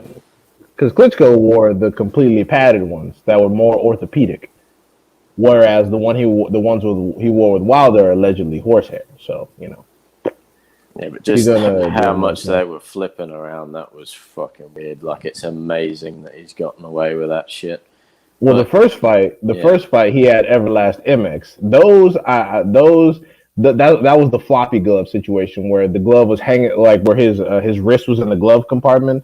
And his hand was in the wrist compartment, and the glove was flopping around. The second and third fights, he had the Pathon Sports. yeah, isn't it the second fight where you can see his knuckle through the hand wraps? That's the first. Through the. Oh, okay. That's that was the left hand, wasn't it? Yeah, I believe so. I actually made a video for Instagram about that. And the second fight is where you can basically see his knuckle prints through the right glove. Like you can literally see the imprint of his knuckles. The and green people, one. Yeah. Yeah, people kept saying, "Oh, it's because it's horsehair," and I'm like, "Bro, plenty of fighters wear horsehair gloves, and you can't see their fucking knuckles." Manny Pacquiao always wears Cleto Reyes, the most famous horsehair gloves in the world. You can't see Pacquiao fucking knuckles. What are you talking about? Ugas been wearing MX his entire life. You ain't never seen Ugas knuckles. So it's like, what are we doing? Let me ask you, since when you seen that, right? Did you know he was cheating off back, or did you wait till the videos came out? No, I didn't know about the gloves until, I forget who brought it up first. It was one of the LDBC channels, but I just the way he fought that second fight, like he was headlocking Wilder, he was tripping him, he was hitting him back of the head. I just felt it was a dirty fight, and I assumed he was probably drug cheating because that goes way back. But I didn't notice the gloves until people started making videos. He got in there on that Cunningham shit. He just started, holding them, hitting them, all kinds of shit. Yeah, but even I knew the third about fight, Asbury. that's just legal. The type of move where you put somebody in a headlock and then you uppercut them like that. You could do that. He did, like I said, he did the Cunningham. he literally Hey, these smoked niggas is Cunningham. wild, bro. Like boxing is a cut of sport. Like It reminds you of fucking Sergey Kovalev, how pictures came out, that woman in the neck brace and everything like that, and then he's groping some air hostess, gets kicked off a plane.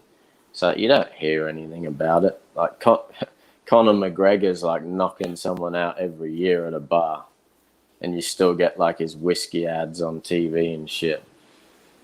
Like, yeah, boxing literally to me, knocked it's the not old even dude a out at the fucking bar. sport. What type of shit is that? Yeah, he's like 57. But to me, boxing's not even a sport anymore. It's that fucking corrupt. It's like you basically have the whole colored title thing before Jack Johnson, but just in a really sneaky, roundabout way. It's like And one thing, Charlo, Haney, Wilder. It's just getting shit on every fucking time you turn around, and yeah, it's pretty fake, this sport now. I mean, I'm personally getting a bit more into the UFC because of it, and I don't even like the UFC. Shit, they and get one mobbed over there in the UFC too. And one thing that bothers me is that people are bragging on their boxing knowledge about how they can predict which fights are going to be made and they can predict the winners. I'm like, do you realize that that's not a good thing? The fact that you can predict an entire boxing schedule and the winners of every fight is not a good thing. That means boxing is bullshit. You shouldn't be able to start at December 31st of the previous year and be able to predict every single major fight of next year and its winners. That's not a good thing. It doesn't mean you know boxing. It means boxing is getting more lame and predictable. Yeah, I mean, there should just be tournaments all year where they're Exactly. just consolidating the champions. But yeah, it's like it's not even a sport anymore. It's like all this fanboy shit. Everyone's got their favorite fighter. They don't care who they fight. And now we've got all this Jake Paul stuff. Like this sport's just becoming a joke. And Well, like, Jake is Paul this is- a loop? Yeah, sorry, go ahead. I was going to say, Jake Paul is who they deserve. That's who they deserve, Jake Paul. That Tyra, like Woodley, he looked like he just stood there for that punch as well. To me, I don't think that was a setup because people forget that Woodley, even in MMA, like lost his last 5 straight. So I think he just got hit, and then that was it. yeah, fucking Because Woodley is over 40. People forget Woodley is over 40. I think he's like 40 years old. And when he was in the UFC, he went out bad. He had 5 consecutive losses. So he wasn't exactly at like a high point in his career, like, you know. So I think Jake Paul just hit his ass and then that was it. yeah, fair enough. I just thought he dropped his hand and stood there too long, but you know, if he never really was meant to be all that. I mean, when he won the championship in UFC, he was on top of the world, but then People said they feel like it was fake. I don't think it was fake. The motherfucker dropped his hand and got knocked out. Yeah, I don't think it was fake either. That's why they put him with Tyron Woodley because again, he's 40 years old, lost his last 5 before he retired in the UFC, needs a paycheck. Do you think he restrained himself in the first fight when he got Jake and he got him on the ropes and he just didn't seem to press it? Potentially, yeah, because you know That's true. That was kind of funny. That's why there is that thing about was fake.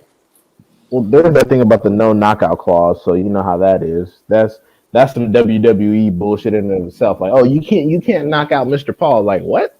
I can't even get lucky and put him out of here. I didn't even know that was the thing. Like, Well, that's he can just knock you out. a load of shit to me if that's Right. the case.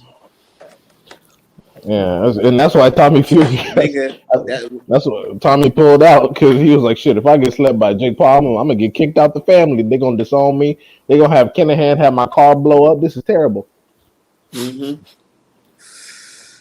He thought about it. He really did. And And- then and you gotta think about it too. Like this guy, Jake Paul, is doing things.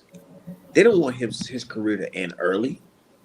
Nah, Man, he getting paper. He getting a lot of Tyron money. Woodley knew what's up when he got that Rolex. They knew what the fuck was going on. Yeah, I see that video where he gave him that Rolex before the fight. Yeah, I saw it. Yeah. Yeah, His little bonus, his little $50,000 bonus, because you know I got to get that ass right. Yeah. here's for the dental work. Mm-hmm. Do you think they're gonna make that Ngannou Fury fight, or that's just them mouthing off? Dude, Man, they bet not. They bet not. what do you think is going on with that White versus Fury fight? You think, man, I honestly just feel like Fury's gonna go in there with the Panther sport gloves and all that shit and just batter him again like how fucking he fought Wilder. Yeah, well, I don't even rate Joshua. I think a lot of people could beat Joshua. I think Ortiz would have got him when he ducked Ortiz. It's like White can't even get through Joshua. and Joshua was not beating anyone. Wilder had knocked him out in one fucking round. Like, They knew he it. got knocked out by Ruiz. Like, who the fuck is he? So These yeah, niggas, like that White. shit, they fucked up history with that shit, dude. The thing is, I never had confidence in Fury's team that they would let him fight White because White is unorthodox, White is unpredictable, and the most dangerous thing is that when you hurt White, White just starts swinging wildly. Like when AJ hurt White, he fucked around and clipped AJ, and AJ was like, "Oh," AJ was wobbling a little bit, and I don't think they want to risk that. But I honestly think that why White. Why do you think they put the money up to buy that shit? They're not gonna make it back because it's gonna be on their terms. So yeah, you know exactly. what happens when you're playing on their playing field, right? I mean, I don't think White gonna win because they're gonna set everything up to where he doesn't. But also, I think White is in there crying like a bitch about some money he don't deserve. Like, bro, no one cares about you or your career, bro. Sit down somewhere. Just take that bread, get in there and lose, and then move out. I think what's happening is that when they're going over the terms, White is in there. He doesn't want to be the guy that's set up to lose because that's what he's been his entire career. I think what's going on is he wants a legitimate title shot with no funny business and hit him with the funny business. Like, look, it's not going to be the Dillian White show. You're not going to come and upset and make history. None of that bullshit. You're going to get in there. You're going to take these pennies because it's more money than you've seen in your entire life. And you're going to shut the fuck up and lose. That's what you're going to do, okay? We don't care about the terms. We don't care about the whatever it is. Take this bread, accept the terms, and then get in there and lose. And he's like, no, man, I want a fair shot and all that shit. He's trying to, like, get, like, a legitimate title shot because if he doesn't get a title, he's going to retire without title. That's basically going to be it. And that's what I'm saying. What if this motherfucker try to break code? I don't think he even has a puncher's chance, though. Like, one of his wild left hooks is still probably not even half of the power that's in Wilder's right hand. So if Fury can get up against Wilder punches, taking Wilder's right hand? Because let's be real. Even though White don't have enough. Even though Fury won that fight, the motherfucker, he got hit with a punch I've never seen in boxing. Yes, I've seen a straight right hand, but I've never seen a straight right hand that makes you can literally see the rolls go from the top of your head all the way down your neck, down your spine, down to your legs. I've never seen that before. You tell me he's going to be all good to fight in the next fight? Yeah, we'll never see a puncher like that again. But no, he's probably damaged. Whether or not he's damaged enough, we'll see. But he's going to be all jacked up on nandrolone, so it doesn't even fucking matter, right? But White don't have enough damn power. White don't have enough power. Look, old ass Povetkin got up twice to stop his ass. White don't have enough power. Yeah, who's the best person he's knocked out? Like his last great knockout I saw was when he knocked out Lucas Brown, and he's just a fucking bum. But like as far as the money goes, not making sense how much has been put into it allegedly. I reckon that could be like some money laundering shit going on with the whole Canahan side. They could be washing some money or something. $41 million, bro. And you know what's so fucked up? The people in the UK, they know it. Yeah. They know it. They all know it. They're like, Frank Warren, 41 million, yeah. Because Fury left Frank Warren because the bread wasn't right. How the hell Frank Warren come up with 40 million? He literally was signed with Queensbridge Promotion and left their ass. You know what I think it was? It was exactly a purse bid. Nigga, the winner of that purse bid won the fight. Because if that motherfucker try to come on the zone with it, I guarantee they'd probably try to do some shit their damn self. But I don't know. I think Eddie Hearn probably scared of that, man. But also, Hearn himself put up 31.5 million. So I'm looking at Eddie Hearn's side with like, oh, so you got 31 million just to be putting up for fucking Tyson Fury? Oh, okay. Yeah, they like. Do. I'm like, so doing this slave trade for a long time. Yeah, so I'm just like, hey man, you got 31.5 million in the bank. Make some other fights happen. Shit. Yeah, that revealed a lot too. So that he kind of fucking showed his hand with that shit. He exposed himself. He really did show his hand with that shit because now George Kambosos can be like, hold on, nigga, you niggas talking about 31 million. We trying to get undisputed. Two for this Devin fight? Nah, nigga. Yeah, reaching that piggy bank. Yeah, we trying to get undisputed, and you over here getting ready to shell out the fucking $31.5 million for a lame ass title defense between two people nobody gives a shit about. Man, Eddie, you just retarded. This how you can tell a motherfucker just inherit some shit. He just got the business from his father and don't know what the hell he doing. And then, didn't your father tell you not to get involved with gangsters, nigga? Right. The fuck? Let's say you win that fight, that purse bid. You think you're gonna be okay for you to start your car after that shit? Shit will blow up like the Godfather. Type shit, man. And Eddie know that dude too. So he actually stepping on toes with that shit. He's wild. He lucky he didn't get the purse deal, because if he fucked around and got that, and somebody else missed out, that'd be your ass, boy. Yeah, real shit, bro. And you know, boxing fans, they don't want to look at the way we look at it because they say, "Oh, you guys are just crazy, this and that." They don't want to think like that. They don't want to realize that this is a dirty fucking game. They really don't. That's why they out here believing that Anui is some type of star. Yeah, they keep telling everybody so he can finally be a star. It's like I said, if you have to keep reminding people that someone is actually popular, how popular are they really? Why they gotta remind me if I don't know shit about boxing, then, right? Damn, you never watched a single anyway fight, even when he fought Maloney? No. I read how like he couldn't knock out Donaire, who's old as fuck. So I'm like, well, you can't be that fucking good, can you?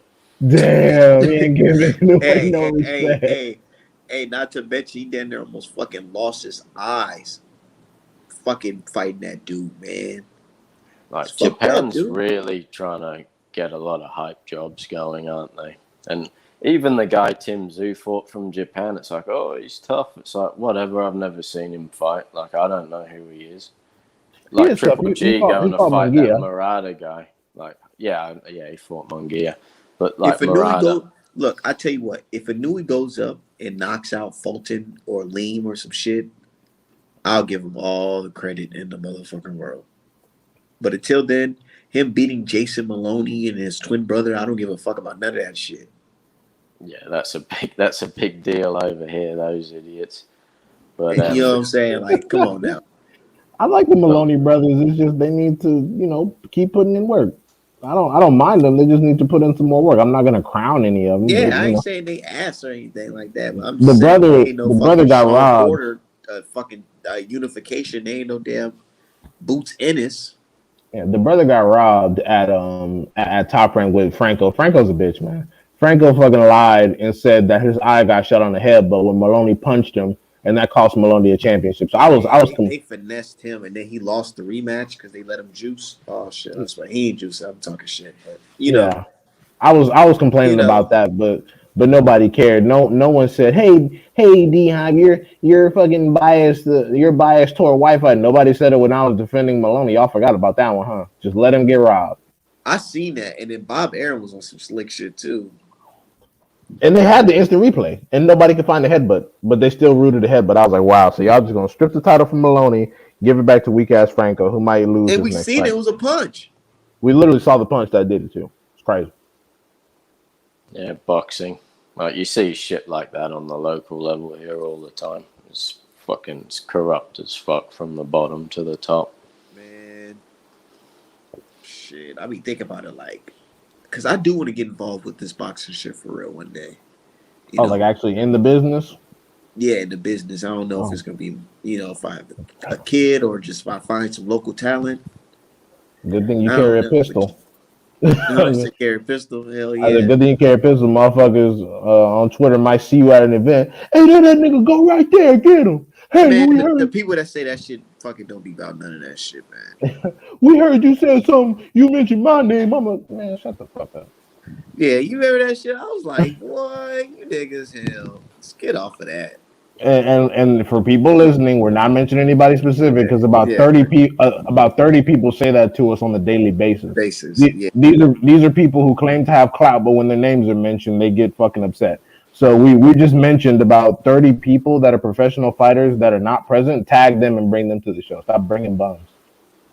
Exactly. Stop bringing bums. Get Tiafimo in here. He definitely needs some good press.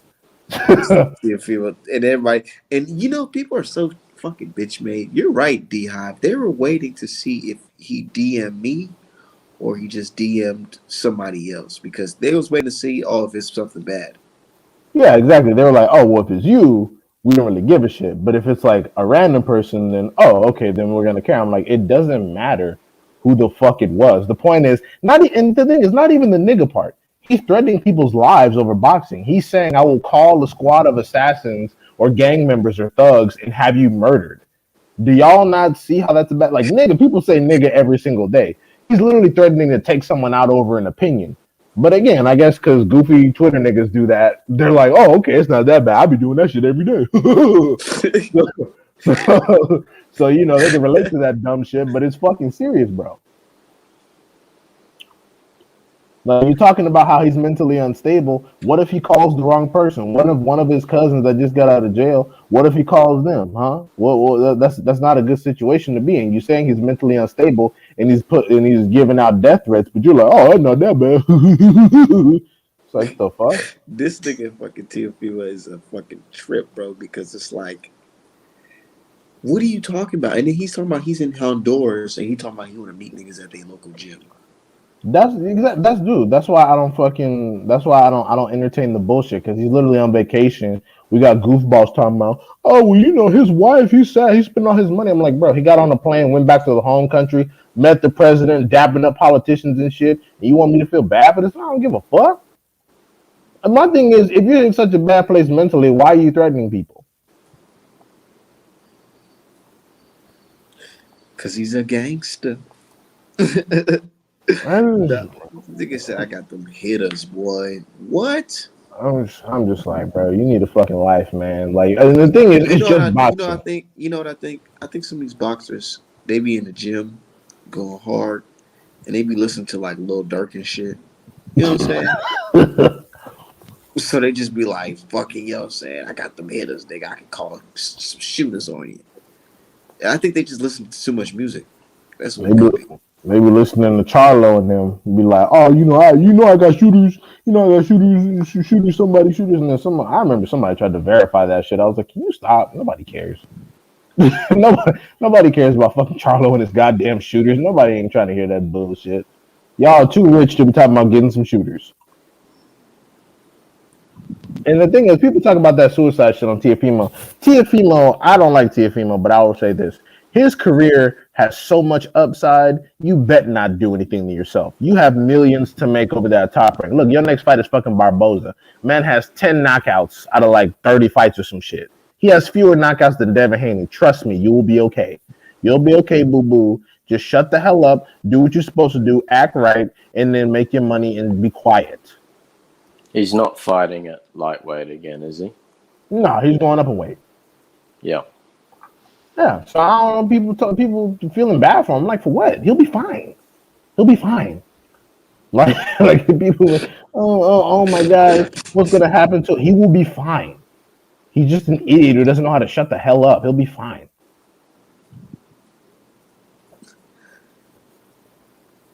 Said if you ain't here yet, Kurt Sugar just passed. Man, rip Kurt. Oh man, that's fucked up. What? The one that be on Blue Blood show? Oh, that's messed up, man. Life is too short.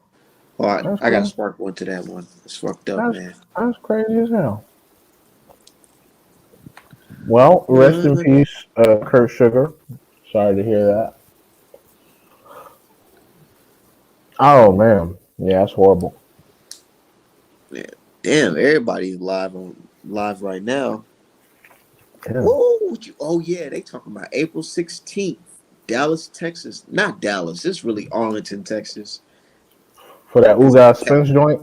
Yeah. Yeah, I hope Ugas get his ass whooped for that shit he was talking about. American people gonna buy that shit out, nigga. They talking about Canelo Alvarez. Let's see what make more money. Let's do that challenge. Yeah. And people stop. Last year, Canelo he won the challenge. And people stop letting the world know what pay-per-views you're gonna buy and not gonna buy. No one cares about that. No one is watching your pockets. Boxers are not out there. Like, oh my God, if I don't impress so and so, he'll never buy the pay. No one gives a shit. Some fighters think like that.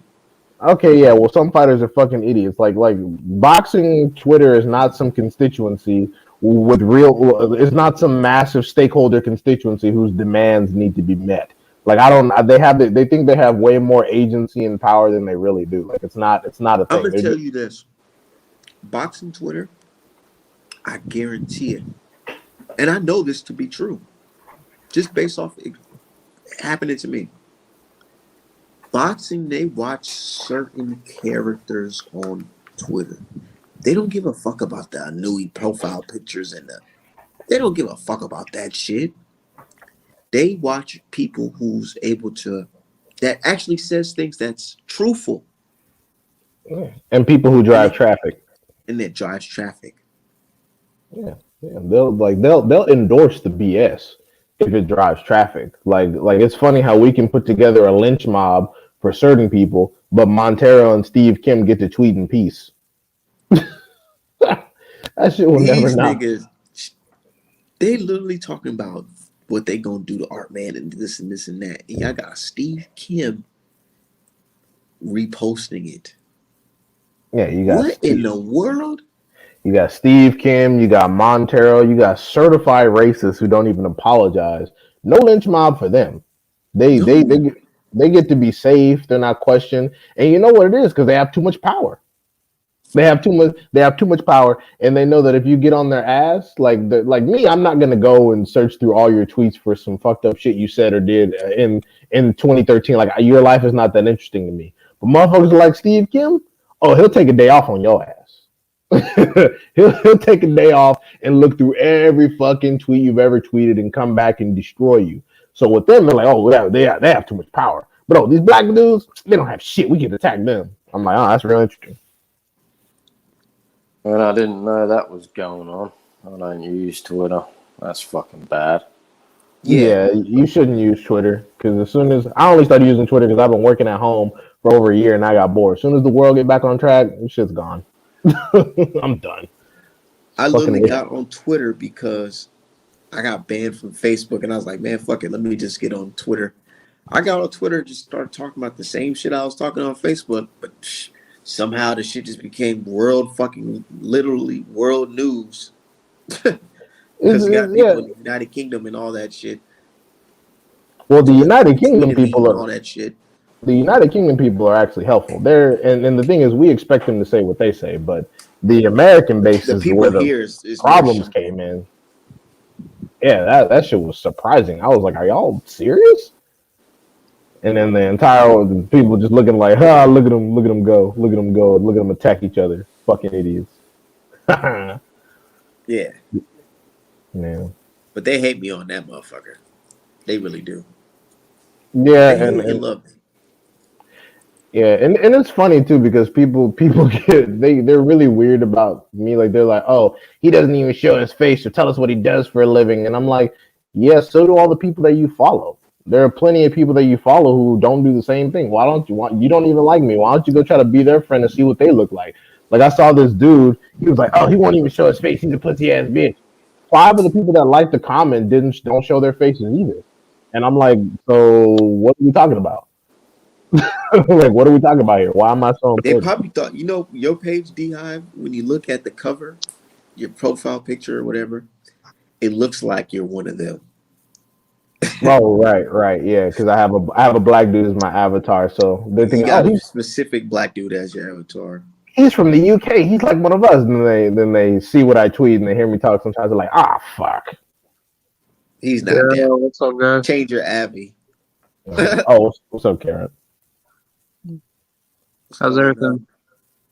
It's cool. We're just talking about this fucking. Well, was talking about Teofimo and kambosos and this nonsense, but yeah, we just talk about we start the subject off on whatever, and then we just go into the crazy shit that's going on in boxing. Yeah, I was surprised that Teofimo made a death threat out to you. You should probably bring that to like a legal case. That wasn't me.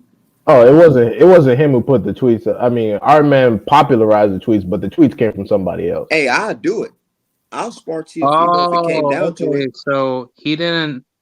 Okay, all right. Nah, real shit. I think that's why people weren't making a big deal out of it. I think maybe because they did think the tweets were directed to you, they were like, "Oh, well, fuck him specifically." So maybe that's Yeah, that's what why. I'm saying. They're probably like, fuck Art Man. He Yeah, deserves to because be I was. called the N word anyways. Yeah, that's why. He acts That, like one. He's so that shit belligerent. that shit kept annoying the fuck out of me. They're like, "Who is it addressed to? Why the fuck does it matter?" You know why it mattered, nigga. God, that shit is so annoying. I'm like, bro, even if he's talking to a white person, TFimo shouldn't be typing nigga anywhere, and he shouldn't be threatening people's lives. They're literally like, oh well, who is he? Who is he threatening exactly? Because some people need to be taken out. I'm like, oh, y'all are pathetic. Y'all are pathetic, bro. Yeah. I didn't know you could get away with that shit in America. I thought people would just knock him out on the spot for saying shit like that. Or is it just changed now? Yeah, they do when you say it in person. Well, you Yeah. gotta be in the United States. You gotta be in front of the right person. Like you gotta be like, in front of somebody who ain't got nothing to lose. The thing is, Tiafimo and his father, they only get buck when there's cameras around, or when they're on the internet. They never get buck on the street when there's no one around or looking. Like there are no stories of them being hardcore gym. Like for example, there's all kinds of stories without cameras with Terrence Crawford bucking up on somebody. Terrence Crawford is like real. That's why people don't think he's gonna lose to nobody because he'll like threaten to like really fight you in public. Like there's stories about him threatening Gary Russell or Gary Russell threatening him, and then there's stories about him pulling up on Kenny Porter in real life. So there's a bunch of stories and verification. Whereas Tiafimo and Junior and Senior, there ain't no stories about them doing anything off of the internet or away from cameras. They only do that bullshit when they know there's people around. That's why. Yeah, that's why they never get punched in their shit because they always make sure they're in a public setting when they decide to do all kinds of goofy shit. Yeah, in a group or something. Yeah, it's always that situation. That's why people on the internet, whenever they want to do something, they always say, "Oh, we'll come to the fights. I'll see you at the fights." I'm like, "Oh, why? There's a bunch of cameras and security around. Fucking, what do you mean at the fight for? Why are we gonna meet at the fight?" Yeah. I remember Wilder going I to think it's actually that pathetic. Trolls gym. You said what? When Wilder went to that Trolls gym, that Oh, Oh, selling you off. said that with Charlie Yeah, Z. Tyler Zelenoff. Hey, at least Yeah, Charlie Z had the balls to come down to it, but he's still a fucking racist piece of shit. Yeah, he and got his ass whipped. and at least he got paid for his efforts. He made sure and videotaped the whole thing, put it on YouTube, so at least he got some views off of the shit. Yeah, He because he didn't got challenge. at least a couple million. So He didn't challenge Wilder to no street fights. Like let's meet out in the Alabama woods without gloves and hit each other with sticks like some dumb shit. yeah, He met up at a gym and actually got paid for his damn efforts. yeah. My favorite Wilder Charlie could Z have fight really was hurt him. yeah, my Yeah, favorite Charlie. go ahead, Croc. Yeah, I was gonna say like my favorite Charlie Z video was like when he sparred Floyd Mayweather Sr.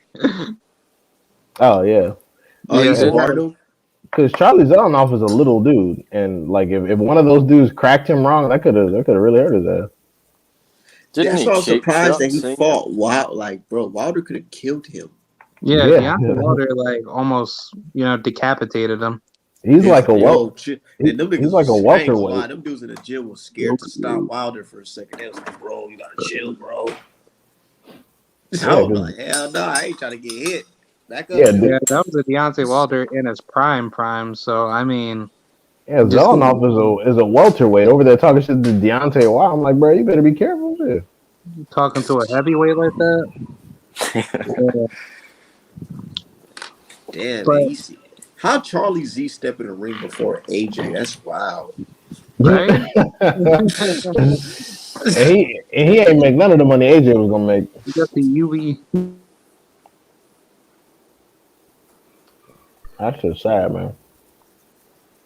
Yeah. Oh, did I ever tell you that while I was down in Florida, I went to the Evolution Boxing Gym down in Orlando, and I ran into Joseph Adorno and his brother, and Christopher Pitufo Diaz, and who's that other Puerto Rican kid? Giovanni Estella, I think. Okay, you get some photos and autographs. Um, that wasn't on my mind. Like I just had like more of like a conversation with them, but I should have taken a picture with them. Yeah, you can at least get some photos. Photos are free. They don't take no time. Yeah, Unless yeah, unless they're gonna be assholes about it. Like, nah, I don't want my picture taken. yeah. Yeah, but next time I'm down there, if I'm able to make another trip to Florida, I'm definitely gonna get a picture with all of them. Yeah. Who's the biggest like boxing legend everyone's had a chance to meet here? I ran into. Or seen in person. Like It's a see him. difference. Yeah, no, see him in person. Lennox Lewis. I That's cool. saw Mayweather at a UFC fight one time. Really? Yeah, at the Staples Center. Oh, what did you say hi to him? No, I just saw him. Like I like you know how much security. Hey, what's up, man? Mayweather? It's me, D-Hive, nigga. like you know how much security dudes got on him? Who the fuck are you? Mayweather got the type of money where he don't take none of the regular entrances, bro. Like he come in through the side and shit. Like he's all like he's all like James Bond and shit. So no, I didn't get a chance to say anything to him. Hey, speaking of so rich, let me tell you a story. When I used to work at the Cowboy Stadium. We had to do a little. I worked at the Cowboy Stadium. Oh when I was my like god, you used to work for the Cowboys? No, the stadium. Oh. Yeah, I wouldn't know fucking on the team. Hell no. Fuck with the towel and shit and some water. Fuck that. Hey, they have an office though. You might be working in administration. Like locker room. They had us do a tour of the Cowboy Stadium, right? Tell me why they said this is Jerry Jones' office. That shit was like 100 feet away. They said this is how far you gotta go. You can't come close to his office. That's how rich the motherfucker was.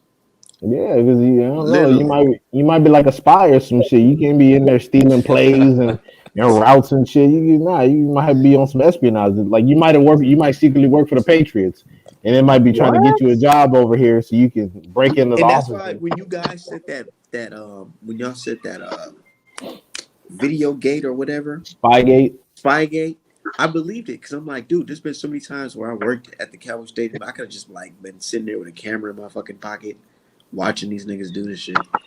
But no, they traded at the fucking they traded at that other center, the one where what's his name fight at Virgil Ortiz.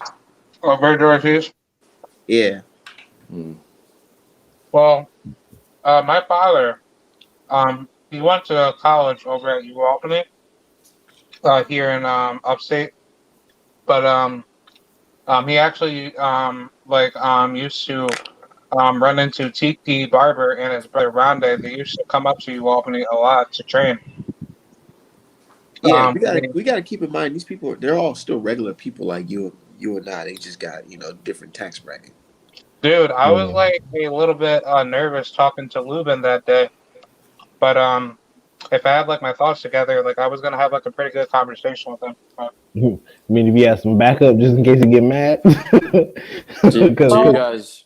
I mean, personally, for me, it's just that, like, obviously, like, he's Erickson Lubin and I'm Kiernan, so just like me going up to Lubin, like, was coming to like my mindset to be like, okay, well, he got his boys with him, but yeah, I'm a big dude, but at the same token, he could have his boys, just come up and try to fight me. So just jump on you. You think they're gonna risk it all for you, Kieran? You know them niggas carry pistols. But yeah, Lubin's not that rich, bro. He's not gonna be like, oh my god, Kieran, get the hell away from me. No, he's not gonna do all that. Yeah. I mean, if he does, fuck him. Yeah, exactly. Right. If he wants to act like that, like that's why you ain't want no title, nigga. That's why you got knocked out. Kieran, I used to think like that too back in the day. But you know how I got over that shit? I read a book by this guy named Pimpin' Ken. Right? He's a pimp. And he was basically like, man, when it comes to like these entertainers, rappers and shit like that, don't believe the hype. Sometimes that the money, yeah, it's there, but these guys still be regular dweebs in the inside, dude. Don't get too hyped up where you believe the mystique about them. You know what I'm saying? Look at him like a regular person like you and I. Look at T.O. People thought that T.O. was gonna go after the Lomachenko win. Literally, people said T.O. is the real deal. He's next up. He's gonna set the boxing world on fire. Look at him like a bitch crying on the internet, talking about, Like oh one my of these god. niggas on this, like on Twitter. Right, That's what he yeah. looked like. It I'm sound gonna like. get my shooters. I'm gonna get my shooters to get on your ass and make you disappear. You're gonna I be just had pushing a up conversation daisies. like this last week. You're gonna be in a coffin, fool. Like, bruh, do you know how corny you fucking sound? Shut up and sit down somewhere. Fucking shooters, man. He probably can I gets tell shot you on the a story? face. Can I You tell you think a story that happened over at the Albany boxing gym? Oh shit, what happened? Somebody get shot? No. That gym is like super laid back, but it was a story where it was like my first time running into Abraham Nova. Oh, okay. And, basically, I heard about him, right? So I was obviously taking a look at his film and looking at how well he fights and shit. So I was training there for at least like a couple months, and he walked in, and I didn't notice that was him. So I was just doing like my thing, focusing on on my skills, and then AB he pulls up on me, and basically me and him talk, and Wait, Adrian Broner? no, Abraham Nova. Oh, that's what y'all call him. Okay, never mind. I was like, what the fuck Broner doing here? Yeah. Like, I mean, if Adrian Bruner pulled up on me, then that would be like a whole different story. But But hold on. yeah, Since you were saying something, you had a question. Not that I can remember, but Oh. I did ask a question about boxers everyone's known because I used to know John Mugabe. He fought Hagler. Yeah. Oh yeah. He used to live in Brisbane. I went round to his house a few times because he was like involved in the boxing here. He actually fought in Australia and got just a domestic title when he was in like his mid-40s. Oh shit. But like in 2012, Mike Tyson did the Tour of Champions. Like he came to Australia, and there was this whole thing where the Prime Minister at the time wasn't going to let him in because of his rape charge and shit. But everyone was like, no, and like he had to fight it a bit, but he got let in. But he did a tour, and I went to one of the exhibition centers, and that's where I met John. But I got gloves signed by Tyson, and man, John is a funny guy. He's cool, but he's not someone people really talk about that much. But I think if he'd have stayed at light middleweight, because he debuted at middleweight when he fought Hagler, he was 26, and all his fights were knockouts. He was 23-0, 23 KOs. But him and Julian Jackson at light middleweight would have been interesting. Yeah. Absolutely. that fight would have been the best fight ever at 154. Yeah, I think they're like the hardest punching guys in that division ever. Like I reckon they'd kill all the guys now. Oh my god. Julian Jackson versus 154 to 160. He would be decapitating people. It wouldn't even be legal. Also, don't forget Carlos Monzon could have fought them too. Yeah. You know why John went up? Because he could not get a title shot. Like Hearns and Leonard apparently didn't want to fight him. I believe that. I definitely believe Leonard probably does. Leonard would have got bullied in there. You think what's his name? Gabi, he would have beat Triple G? Because Triple G, Oh, yeah. one of the best middleweights of all time. That'd be a goddamn. He can get his neck broken. That's the thing, man. Like Gerald You're not McClellan, talking about the same Triple G that was dodging all those meta punches, are you?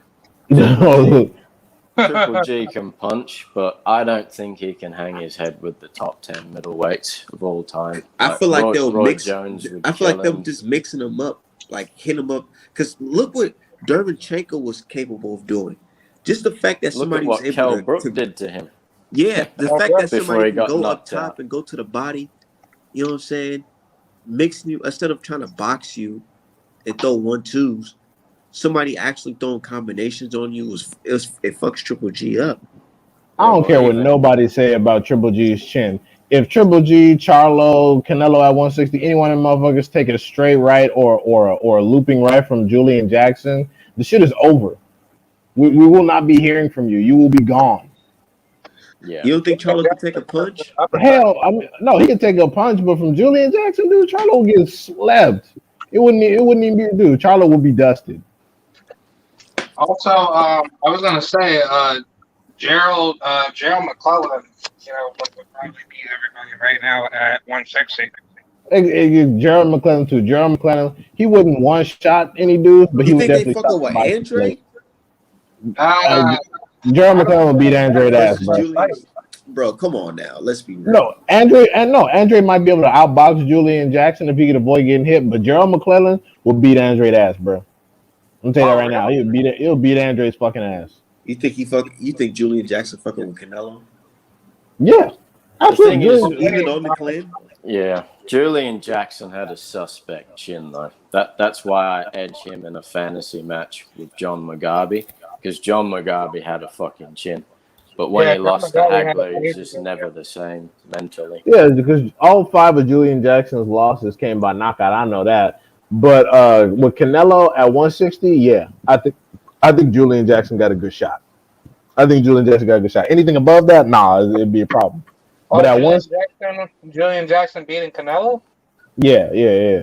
Oh yeah, definitely, dude. Julian Jackson would kill Canelo to the body, hands down. It definitely. Canelo versus what's his name? Bernard Hopkins. Oh, come on, bro. Bernard Hopkins would decision his ass. And Bernard Hopkins, I feel like he be biting his tongue when he comes to Canelo, bro. Like, there's no way in hell that I will be one of the best middleweights of all time, super middleweights of all time, and I had to fight everybody. And I'm looking at this guy making all this money, not even fighting everybody, and they call this nigga the best of all time, or one of the best. I'd have been like, bro, hell nah. He got to stay employed. How do you even rate fucking Canelo? Like, he's never in they one sit place here long saying enough. This nigga is better than you, Bernard Hopkins, in front of your face. Hell no.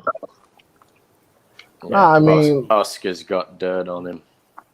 I mean, shit, Bernard Hopkins could have been undisputed at like 175. I mean, he works. I mean, he works for fucking Bernard Hopkins. He works with him, so he can't be talking too much shit. He got to keep the bread coming in. And then he tried. One day he slipped up and did say some shit. He said if Canelo fought Charlo at 160, he said it's like a Volkswagen fighting a fucking Ferrari because Canelo's stationary. Right, and the thing is, his team knew that. And also the most important thing is that his team knew that his power wasn't a bailout at 160. He went to 160, couldn't knock out a cold. Oh shit! It's like the candy man. Nigga, you say Canelo name 5 times, they just pop up. Lamar Owens says, "Bow down to the great Canelo art man. If you want to be such a hater, stop selling pictures of him." See, niggas can't even talk about Canelo. My thing is though, you can criticize Canelo. No, you can't criticize him. You can't say anything about him. My thing is that Mayweather was everything that they're trying to make Canelo out to be, and we never talk like this. We never talk like this about Mayweather. We never said, "Oh, go get down on your knees and suck Mayweather dick," and blah blah blah. Like we never said all this. Mayweather's world. You're just in it. Yeah, we were never like this when shit like that, but they say shit like that to us. It's weird. Dude, and this dude right here, is Canelo the face of boxing? If I thought Canelo was the face of boxing, how come we can't talk about him? Like if I mentioned Canelo so much, I'm starting to believe y'all bigger fans than the Mexicans. We probably are, honestly, because y'all only know about Canelo. Y'all don't give any other Mexican fighters any respect. Y'all be talking about Ray Vargas is boring and all these other people. Like, y'all don't give any other Mexican fighters any respect. So we probably are bigger. Claim Benavidez or Andy Ruiz half the time. Exactly. Like, yeah, Benavidez is not Mexican. Andy Ruiz not Mexican. We don't want to claim Chris Arreola because he loses sometimes.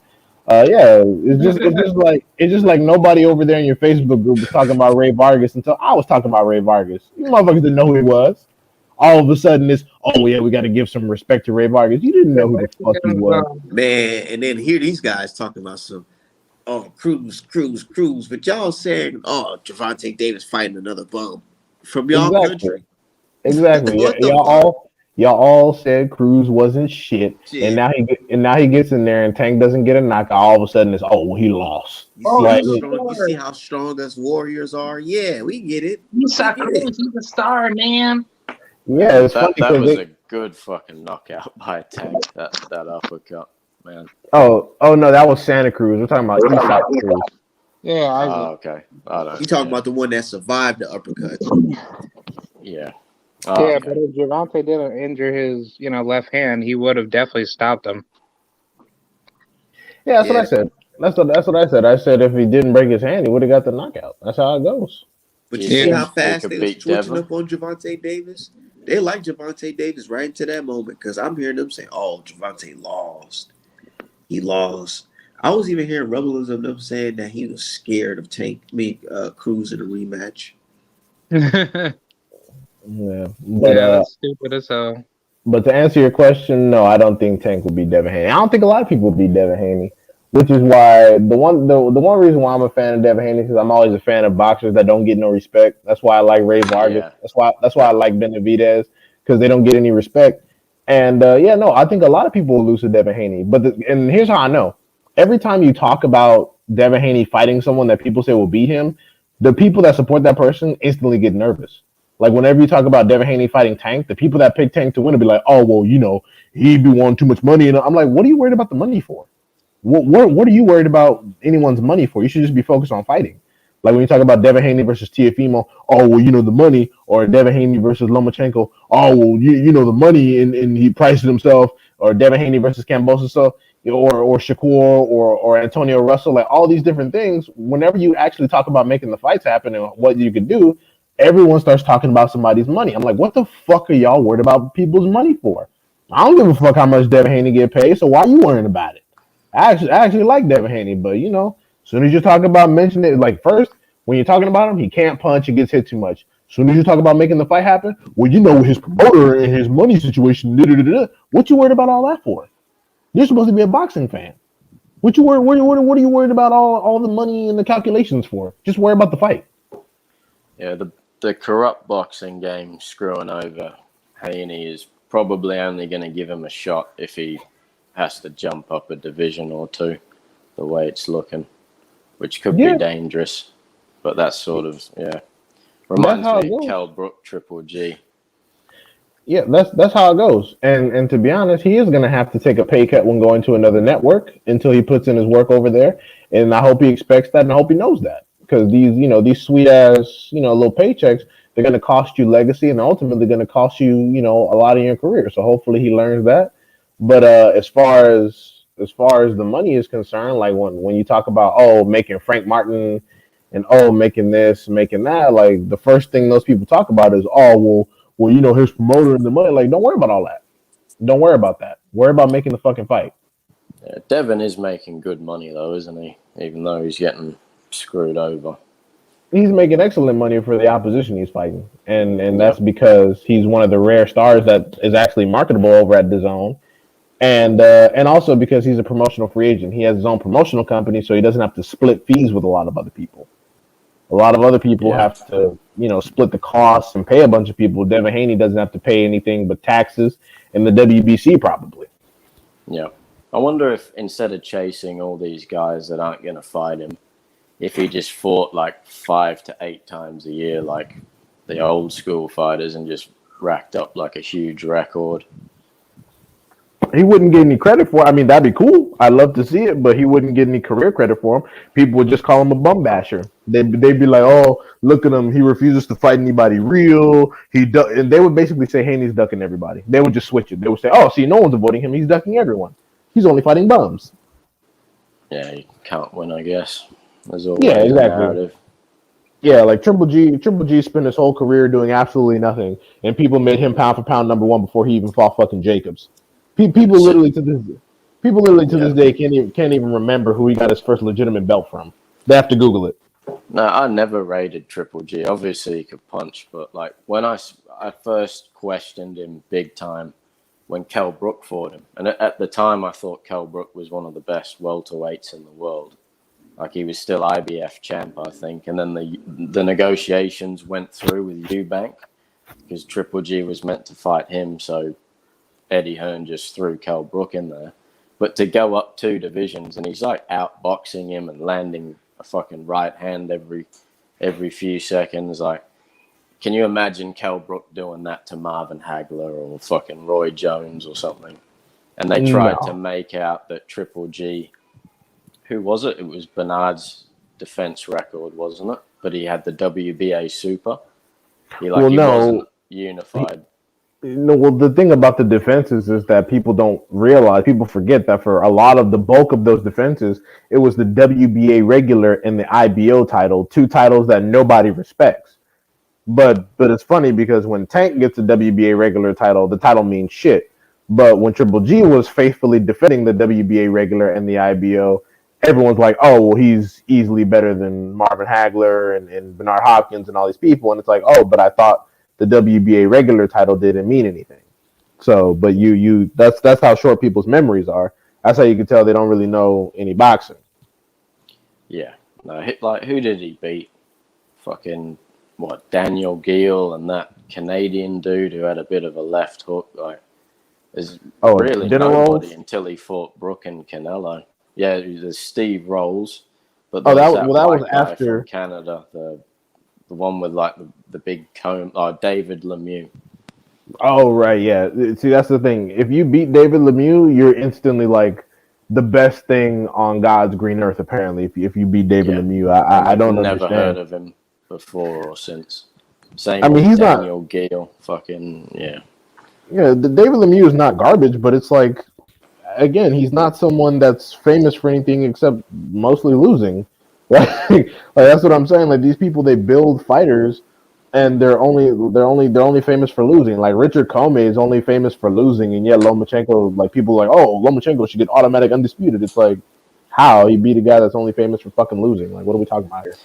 Yeah, and even the Canelo fight, like a lot of people are like, oh, Triple G was robbed against Canelo. And I know that's when he popped dirty for something. But the first fight, it's like, it looked pretty even to me. Like, and in the second fight, Triple G was on his back foot, like heaps of the fight. And I do think Canelo did win that one. But yeah, I agree. I think that the first fight Triple G won, and I think that the second fight Triple G got his ass beat. I agree. I ain't gonna lie. I still feel like in the second one, that shit was really the draw. Because Canelo did his thing in the first fucking 7 rounds. And then he just slowed down and he started getting lumped up on, dude. You know what I'm saying? And then that, not even to say if he even won the 7th round convincingly. I said like the first 6 rounds. For Wilder to drop Fury twice and it's a draw, it's like I just take it as a fact. If you fight Canelo, you've got to knock him out to win. Even Mayweather got. Do you know people will tell you here in America that you're crazy if you think Wilder won the first fight? Oh, they think you're absolutely crazy if you think Wilder won the first fight. And it's funny because 2 devastating knockouts. They bring up the punch stats, but then when you bring up Canelo versus Triple G won, they'll say punch stats don't actually mean you won the fight. And I'm like, so what are we talking about? What are we talking about? Yeah, it's just a mind game. They know they always change. They push the needle when it comes to black. When it comes to black fighters, we're held to a different standard than the rest. Yeah, they'll talk about Mayweather. They're still bitching about Mayweather Castillo. I'm like, bro, who the fuck is Castillo to even be crying about? Fuck him in that first fight. He lost. Like they'll talk about, oh, look at the punch stats. And then I'll be like, okay, look at the fucking punch stats for fucking Triple G Canelo 1. Oh, well, see, that's different. Ooh. Okay, I was like, shut the fuck up and get over it. He lost. Fuck Castillo. You make it seem like Castillo's like De La Hoya or some shit where we should really give a fuck about his career, man. Fuck him. He ain't no damn body. I don't give a shit about De La Hoya. I don't even know what all that shit's about. De La Hoya. You know what I thought about too? You know what I thought about too? They say things like, motherfucking Errol Spence is a weight bully for having Mikey Garcia come up from 140 to 147. Meanwhile, they want Charlo to go to 168 to fight the undisputed champion on his very first fight. That's the same stupid shit as when they talk about Errol Spence being a weight bully, but they want him to fight Crawford, who came up from 135. Or when they talk about Tank being a weight bully, but then they're saying he's ducking a 126 pounder. What are we talking about? Exactly, dude. These niggas, that It's shit, just, yeah, it's I've crazy. witnessed It's this. crazy, right? You witness a lot of this racism in Australia. Like, I just call it like closet racism. And it's like, oh my God, Triple G's the best thing ever. He's knocking everyone out, but he's not knocking people out like Wilder. Oh, but Wilder can't box. Oh, Lomachenko, he's a masterful boxer. Oh, but Floyd Mayweather, he's boring. It's like, it's just, like, you can't win. It's just a fucking game. Usyk is such a magical technician. All his fights boring as fuck. Fucking Usyk is just, he's an elite boxer, okay? He doesn't have to do all these things, even though he looked like dog shit against Chisora. Oh, Usyk, I'm like, bro, Usyk is boring as shit. He does everything that you guys criticize other people on. He uses his jab, fights off the back foot. AJ was the most entertaining fight he had because AJ's a fucking refrigerator with legs. And he knocked that motherfucker out. I mean, I've seen the fat guy knock him out. Right, yeah. It's embarrassing. AJ, I ain't gonna lie, I think AJ really got knocked out in that fight. I saw them rate that fucking time. Oh, you saw him hit the time. It's the same as how they shaved off a minute in the 7th round for Fundora against Garcia. Yeah, motherfuckers ain't talking about that. They be talking about how they watch boxing so closely. They shaved off 59 seconds in like the 6th or 7th round between Fundora and Garcia. Nobody brought it up. I've seen them take like 2 rounds off a fight. They don't really say nothing about it. They don't. Damn, which fight? Do you remember when that Francis Botha, the White Rhino, whose ring name, he was like, Lewis knocked him out. He was just like a journeyman back in the Lewis Tyson era. Frank Botha, South Africa. Yeah, I remember. But he fought this rugby player called Sonny Bill Williams. This was years ago, domestic fight here in Australia. He would have been like mid to late 40s. Like, he had a fucking ball patch and everything. And it was meant to be a 12-round fight. And in the 10th, Botha just starts putting the fucking heat on him and catches him. And he's probably going to knock this dude out.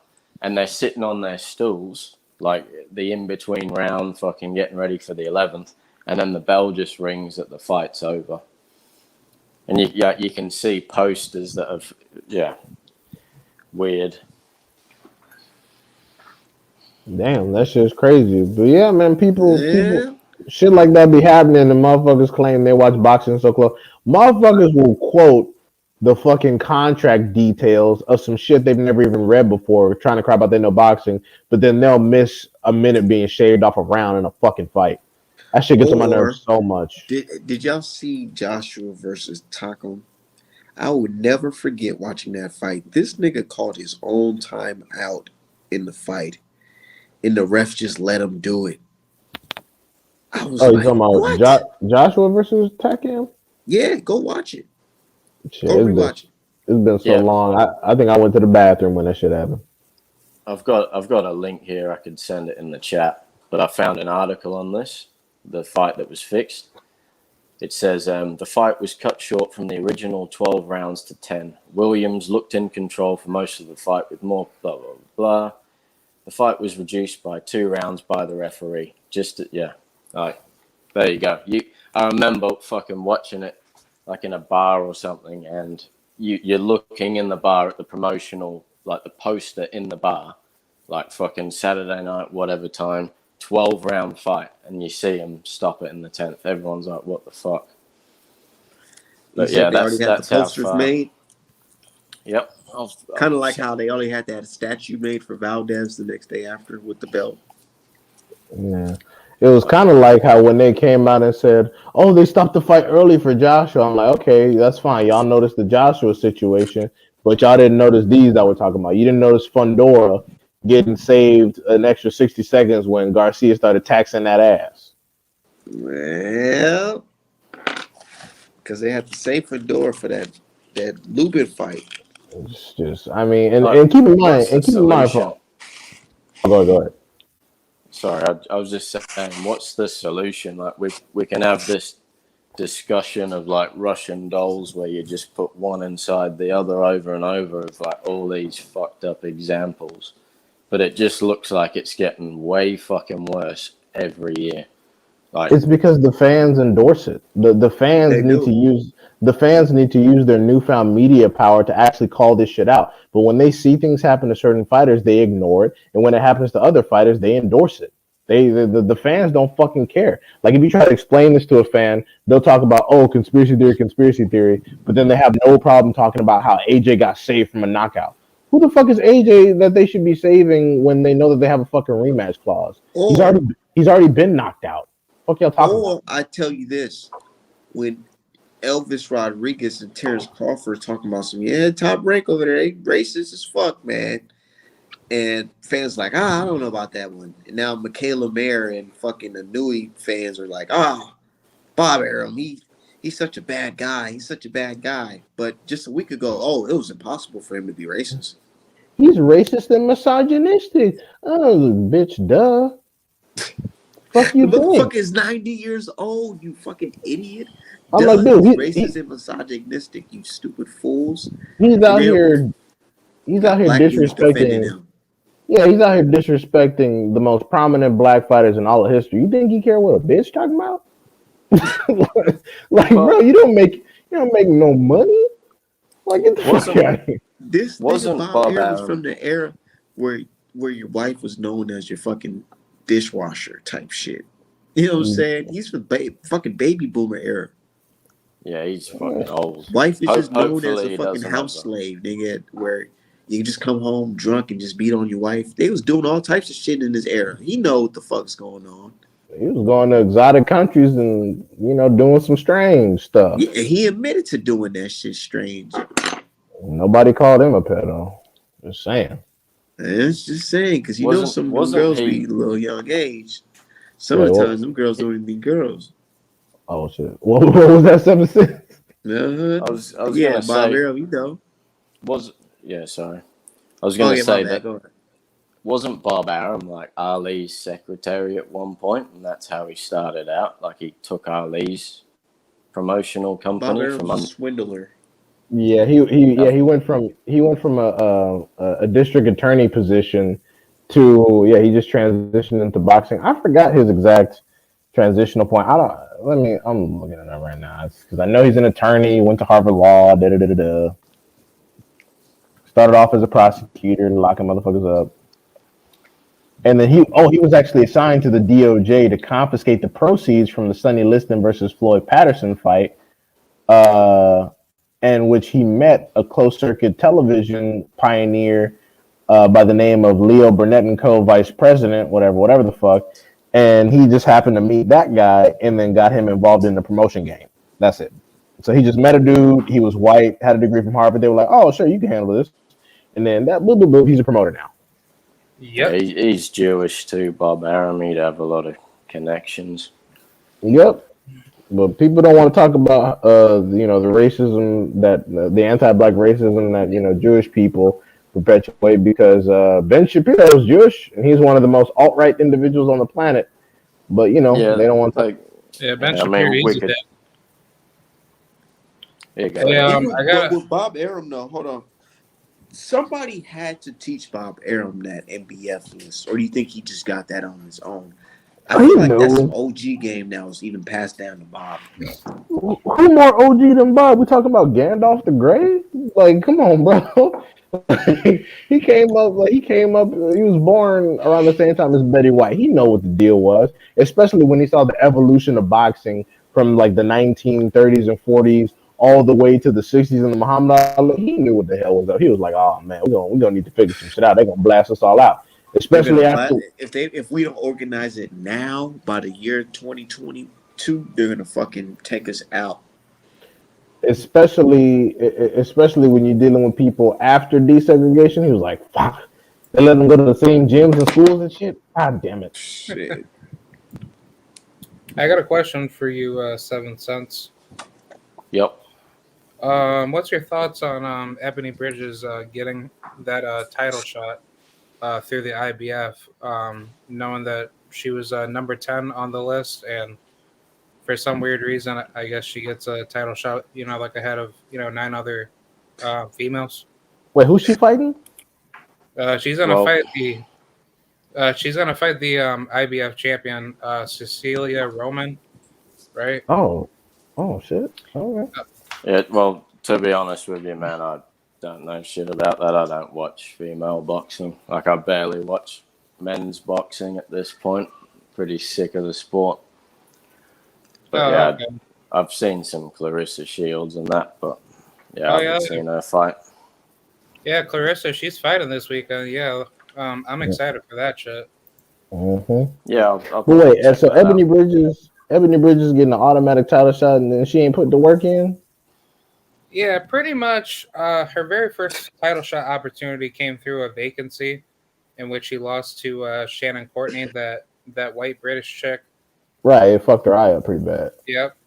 Yeah. And then like a couple fights leading up to this, she gets a title shot, right away, knowing that she's ranked number 10 in the IBF, and by the IBF's rules, you have to face either the number 1 or number 2 ranking contenders, or basically whoever is next available up to be the mandatory for the champion. Correct? Oh shit! Hold on, y'all. I got these motherfuckers mad as hell at me on fucking Instagram right now because I What? posted on that Burchell video. So there's a video of Burchell, dipping in the water, and I really just sat there and thought about it because I heard D-Hive say it as well. He says, "Man, nobody wants to talk about how Mexican boxing fans really allowed Valdez to almost kill their own while on performance-enhancing drugs." Yeah, they don't care about Bertel. And these dudes are here in the comment section talking about some Fettermine is not a ped.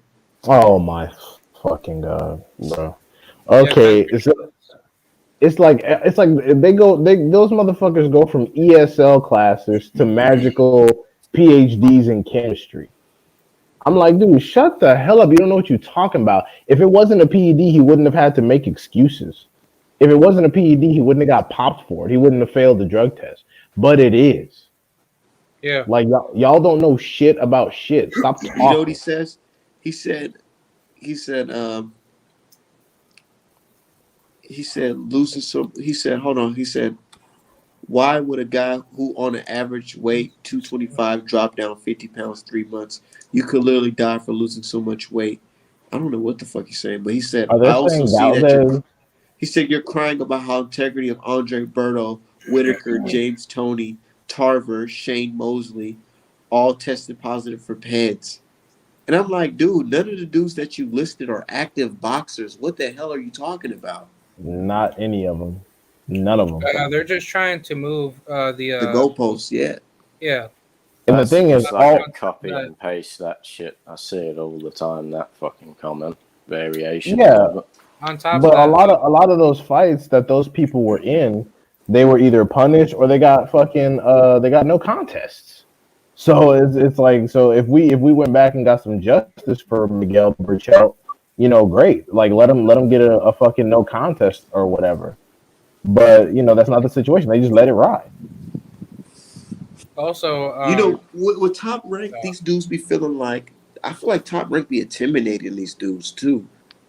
They probably threatened them without. It was like, you're not gonna get another paycheck over here. I tell you that. Like Conceição took that bread and they're like, all right, we'll give you a bonus, and we'll make sure you win like your next 2 or 3 before you have to get in there with a certified, some shit like that.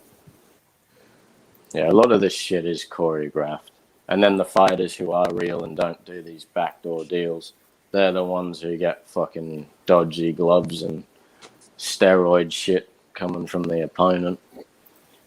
Yeah, like look at Michael Fox and Mastering. He didn't want to play ball, and they tried to cheat his ass with gloves, and then they just. Oh, go ahead. No, I was gonna say, wasn't Antonio Margarito with his gloves? Wasn't he a top ranked fighter too? Yep. yeah. All the He cheating, was top ranked, all the wasn't he? cheating in boxing, besides like fucking Fox and Maestro, happened on fucking Top Rank. Yeah. So, And for so all the Bob Arum's people, been doing this. Could have died. yeah, and for all the people out there, we're criticizing PBC as well. So you're like, you guys are just PBCers and blah, blah, blah, blah. We're actively criticizing PBC. Not that it fucking matters. You assholes don't criticize Top Rank at all. Like, oh, at least Bob Arum puts in work. Bob Arum's not racist. Blah blah blah blah blah blah blah. Mean fucking wild. You seen that post that I posted today, D-Hive? I see you retweeted where it was a picture of the water fountain, the whites Yeah, only. And I'm like, you know, yeah. Bob Arum, do y'all think Bob Arum literally just said, oh, this is wrong? Black Americans need to be treated fairly? Or do you think he just drank out the whites only and kept it pushing? Exactly. Yeah, he was like, you know, I'll start being fair when people start notice some shit is fucked up. That's the only time if you try to correct anything. Like even today, I saw guess who I saw actually training, looking like he getting ready to do something. I saw none other than Rashidi Ellis. Man is over there in Negroid storage. Actually look like he got a fight date or some shit he getting ready to announce. Me too. So I'm like, oh. So all of a sudden you get in the fight too now. Ain't that some shit? Somebody said that juice meme you made was funny as hell. You see that shit? Yeah, the old DVD juice and you put all the heads on it. That shit was No, funny. no, not that one. Not that one. I ain't make that one. The one when I was in Oh. the elevator at Canelo. Oh, right. Yeah. when Canelo catches up to you after talking all that shit. I'm be like, hey, homie, let me talk to you, mi amigo. I'm like, Yeah, oh like I shit. really Hey hope. man, look, you know, I like a good steak too, my nigga. I just had me fucking ribs. Hell no, I don't eat ribs. Fuck that shit. You don't eat ribs? Oh, Bro, hell hell no. no. Ribs like my favorite food. Bro, Fuck dude. no. Oh my god. I don't eat Ribs pork, are fucking man. amazing. Oh, you on that? I don't eat swine. All right, whatever. Yeah, Well, hell alright, no. man. That's pork just ribs Me and are you disgusting, gotta big. go bro. down south, bro. I seen a video on TikTok of some fucking they was popping a pimple on a fucking pack of ribs. What? Pork ribs. I swear to God. No. And pus was coming out of it. I was like, you see you niggas be eating this nasty ass shit? All right. Yeah, I No, wonder where y'all pigs be are getting up. pigs are Bro, dirty I'm just telling fucking you, animals, man. not to say it's like I'm some type of health nut or anything like that, but when you work in healthcare, there's certain things that you see. You be like, what? Stay away from certain meats, man. It's not good for The you. thing is with pigs is they don't have sweat glands, I believe, so they can't sweat the toxins out of the meat. Like there is a lot of like I still eat fucking pork and shit, but like pig hunting's a big thing here as well. There's more wild pigs in Australia than people, and like 200 of Heaven those for pricks Tyson in the Fury. herd will just yeah. But I've been pig hunting a few times, but they fucking stink. I'm piggy. They stink and they eat their own shit and they eat each other. But Europe had a big advantage back in the day with pigs because, like, as a food source, because, like, say you raise cows, you can get a cow pregnant once a year, and like maybe 1 in 100 will give you twins.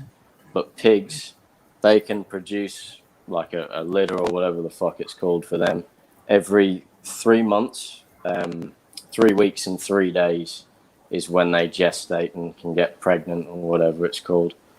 And they have like big batches of them too. So back in the day when it came to feeding your people and shit, that was a big advantage, and I guess why it's sort of popular if you think of it that way. I don't know. That shit's just disgusting to me, man. Wait, I don't know. I don't want to tell y'all how to live y'all life. Y'all can eat all swallow you want. So wait, do you actually work in healthcare or? Yeah. Oh, so that's like your actual job? Yeah, I got an actual job, nigga. Fucking doing this shit too. What the hell? He said, so is that like your actual job? Do you like, is that really what you do? Or like what? I mean, come on. Do you like sell drugs on the side? I don't go that far. Nah, I'm just fucking with you. Nah, but no, real shit though. Free Rashidi. Yeah, free Rashidi. Oh, also, Yeah, I commented on Instagram. I was like, "Oh, you got to fight." He didn't respond, of course, but I'm like, "Oh, all of a sudden you back in the gym." I'm like, "Oh, it's weird how one lawsuit gets the let out." He don't want to jinx it. That's why he don't want to tell you. the same shit with fucking Luis Feliciano. He's trying to get out of his contract with Golden Boy. Yeah, bro. Golden Boy is starting to turn into TMT. They're only focusing on building up like one or two fucking people. And Ryan Garcia, punk ass, ain't even trying to fight no goddamn body. They You know can't. what I was thinking about? I was thinking about motherfucking why would anybody in the world want to sign with the promoter who sued another promoter because he's paying his fighters too much? Because they probably feel that they'll be kept away from black fighters, they'll be kept away from the PBC, and then they can pick off of the zone stable of fucking randoms or MTK stable of randoms in Virgil Ortiz Jr.'s case. And what's crazy about this is that Virgil Ortiz Jr. don't even know how much riding on this. Like if he comes in here and like he doesn't get the stoppage and he looks like he's getting outboxed at any point or some shit, it's not gonna be a good situation. You gonna be exposed. That's why I be telling these people, y'all be fucking around, not fighting who you supposed to be fighting, and then you end up looking bad or losing to the wrong person. Some dude try to tell me that Teofimo and fucking Devin Haney is a toss up fight, and I said Yeah. what? Based off of what? What? And I was like, dude, are you crazy? And he was like, because who has Devin Haney really fought? Tio fought Lomachenko and George Campos. I said, bro, George Campos is a 13-1 underdog, my nigga. He What fought the fuck Lee. are you talking about? What are you talking about, bro? He fought Lee fucking Selby, who most people think can't punch either. He fought Lee fucking Selby and got the goddamn title shot. Also, on top of that, Kambosos, didn't really have any, like, how should I say, leading up to the contender fights. He didn't really have that much, rounds in to bank on a lot of experience for the world title. Exactly. Exactly. And it's not like he's been put in there with some fucking badass motherfuckers. He like look, Lee Selby has 31 wins and 3 losses. 9 of those wins coming by way of knockout. He has 9 fucking knockouts. People talking about Devin Haney's fucking pillow fisted. And this is what Kambosos beat to get a 3 belt fight. this is the guy Kambosos coming up 9 knockouts to get a Teofimo fight. Wow. And people talk shit about Linares and Jojo Diaz. Fucking ridiculous, man. Well, Nobody nobody thinks he's the man now, doesn't he? Who, Kambosos? Definitely. Yep. I mean, yeah, shit, he is the man, but he's not serious about the money. Because if he was serious about the money, we wouldn't even be talking, and the Devin Haney fight would already be signed, sealed, and delivered. Yeah. He wants to keep the prestige, he wants to keep the belts and all that nonsense. See, I've Was watched Tim Kambosos Tszyu for like, telling Zab Judah we should fight in fucking Australia? yeah. Bruh, Canelo didn't want to fight in Mexico when he was fighting for Undisputed. Fucking Josh Taylor didn't want to fight in Scotland when he was fighting for Undisputed. They literally both had 3 of the belts and were foreigners, and they chose the United States instead of their home countries to fight for Undisputed. That argument is fucking dumb. Not to mention, that people forget, that's what held up the last fight. Teofimo said, I don't want to fight Devin Haney because I'm going to make $10 million in a mega fight in Australia. The fight never happened. His stupid ass ended up fighting in America and losing at a discount. And to make it even more ironic, he fought on fucking DAZN where he was supposed to be the entire time. He fucked around. He lied. He went to Triller. They rejected him because he kept pushing the date back so he could make weight. He went to DAZN. He got the fight. He made his highest paycheck, even though it wasn't even close to what he was talking about in Australia, and he lost. So I'm like, people keep talking about Devin Haney. Yeah, people keep talking about the Devin Haney situation. I'm like, bro, y'all are forgetting this just happened. This literally just happened. Teofimo said the same shit. Devin Haney don't want to sign the contract, or we're gonna throw contracts at Kambosos, and then we're gonna throw contracts at Devin Haney and see who signs for. I'm like, they got amnesia. Just TFP was a fucking moron. You're not throwing contracts at anyone. You're fucking dumb. You can't even fucking afford your fight camp apparently. But yeah, no. When it comes to Devin That's Haney, fucked up, He bro. is with split team management, so Isn't that yeah, fucked up? I don't give a fuck that he doesn't know how to manage money. All that talking, you need to know how to count. But yeah. but yeah, no, like people are just they irritate the fuck out of me talking about Devin Haney's ducking blah blah blah. We just went through this with the last guy. The last guy So said I'm not. familiar. We did it with the last dude.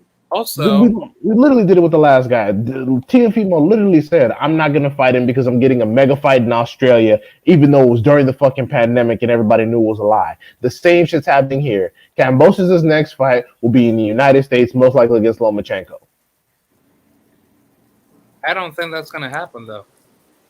His next fight in the United States? Yeah, Why you say that? I feel like Kambosos, like he's gonna make up some bullshit to say, oh well, that the money's not right here, like in the U.S. Like facing a guy like Lomachenko or Ryan Garcia. So like obviously Kambosos, will try to make up. Ryan Garcia fighting somebody else in April. I think you're talking about possibly.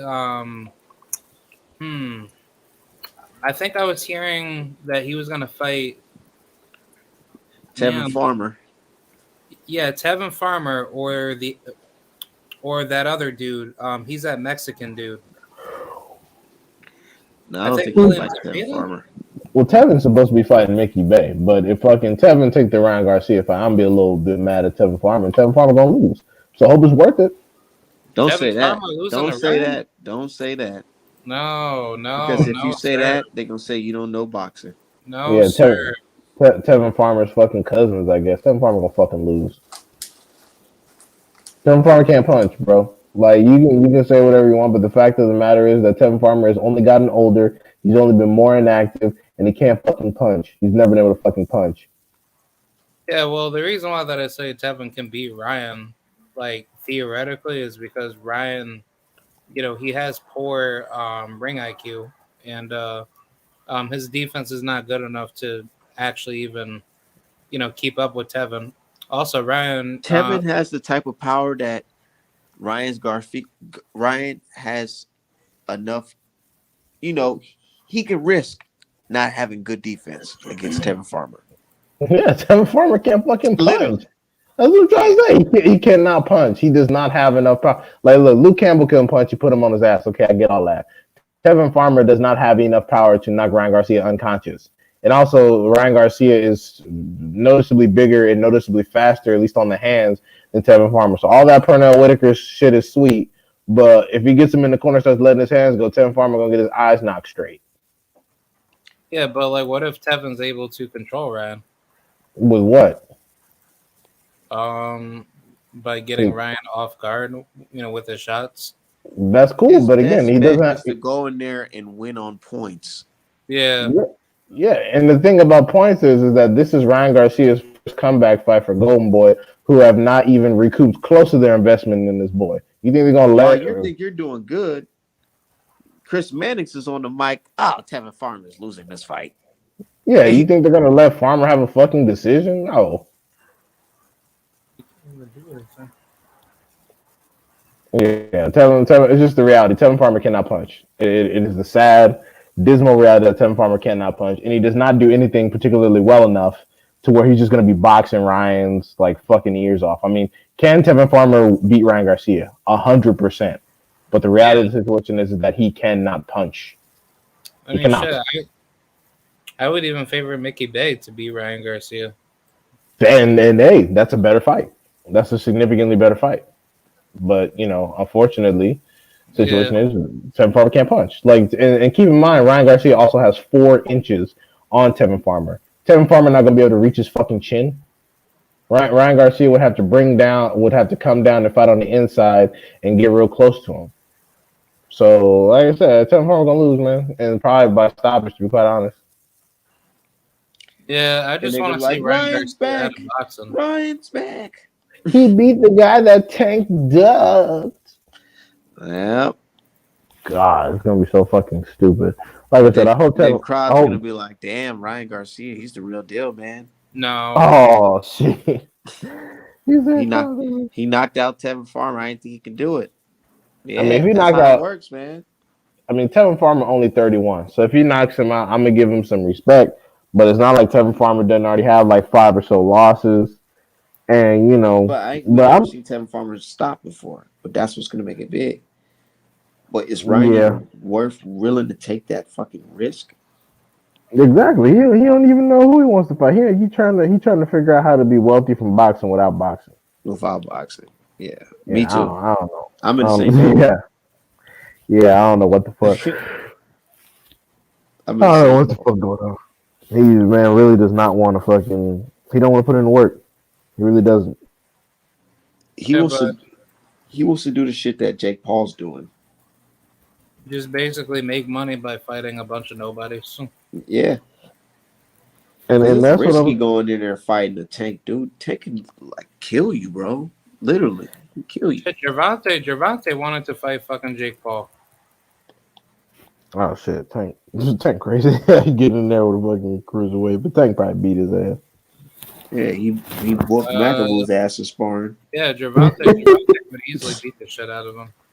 Yeah, if Javante came in there at like his regular walking around weight of like 150. Oh god, and put some hands on Jake Paul, then that'd be embarrassing. Getting beat up by a little 5'5", little Yeah, light that would be skinned embarrassing. Like, like real little shit. What if like light Tank skinned just? leprechaun jumping around. What if Yeah, Tank light just skinned like let him? leprechaun. What if Tank just let him Little like get leprechaun to like the eighth ass. round? Like the Tank just like dodge all his punches, wait till he get to like the seventh round, and then wait till he get gassed out and just start wailing on him to body shots, all body shots. That'd be horrible. But what one thing that would suck is that you have all of a sudden a lot of little niggas be thinking they can fight just because they saw Tank beat up Jake Paul. I'm like, oh Yeah, god, gonna get a lot of people killed. yeah, Just like they see Canelo be playing, they see fucking better be Marcus Brown. A lot of kids at school that usually be getting bullied try to get bucked. All of a sudden everybody getting loud like, hey man, I'm not afraid of you, Jamal. Be like, all right, bro. Be like, all Hey, right, I little. actually had a situation Alright, like bro. that at school where a kid really thought like he was like, yeah, a little nerdy kid was like, hey man, I'm not I would fuck around, I can whip your ass. And I was just like, bro, just chill out, man. I don't have to do you like this, bro. Like real talk. He was really trying me and I was like, fuck it. After school, I just whooped his ass and I kind of felt bad. I was like, damn, bro. You have all this confidence, but it's like I didn't want to do you like this, bro. And that's how they be feeling after these damn Tyson Fury matches and shit. Yeah, bro. I remember like I think it was like Pacquiao beating Bradley or Pacquiao beat some damn body. This little fat boy, this little Filipino fat boy thought he was getting ready to do something. I slapped the shit out of him. I was like, if you get your little tubby ass away from me. Oh god, man, I slapped the shit out of him, bro. This Hey, was funny. that shit funny as hell, man. It's weird. It's weird. Oh, ain't nobody get bullied. It seemed like a fair squabble to me. Said Yeah, Art man a bully. I No, don't I swear I'm understand. not a bully, man. I swear I'm not a bully. Never been a fucking bully. Fuck that shit. Yeah, I've never threatened to take anyone's life over boxing. Yeah, I've never Yeah. I've exactly. never I've never asked for someone's address so I can come and try to kill them over boxing. The fuck? You don't fucking You- like a newie, man. I'm gonna fucking hurt you, bro. Yeah, all those people. I wish somebody would ask my address. I'm like, do you realize if you found it that you would just be setting yourself up for For failure? Because failure. then again, then I gotta hear your people on TV. Oh my God, what happened? She would never do such a no. She was a moron and she died a moron's death. Damn.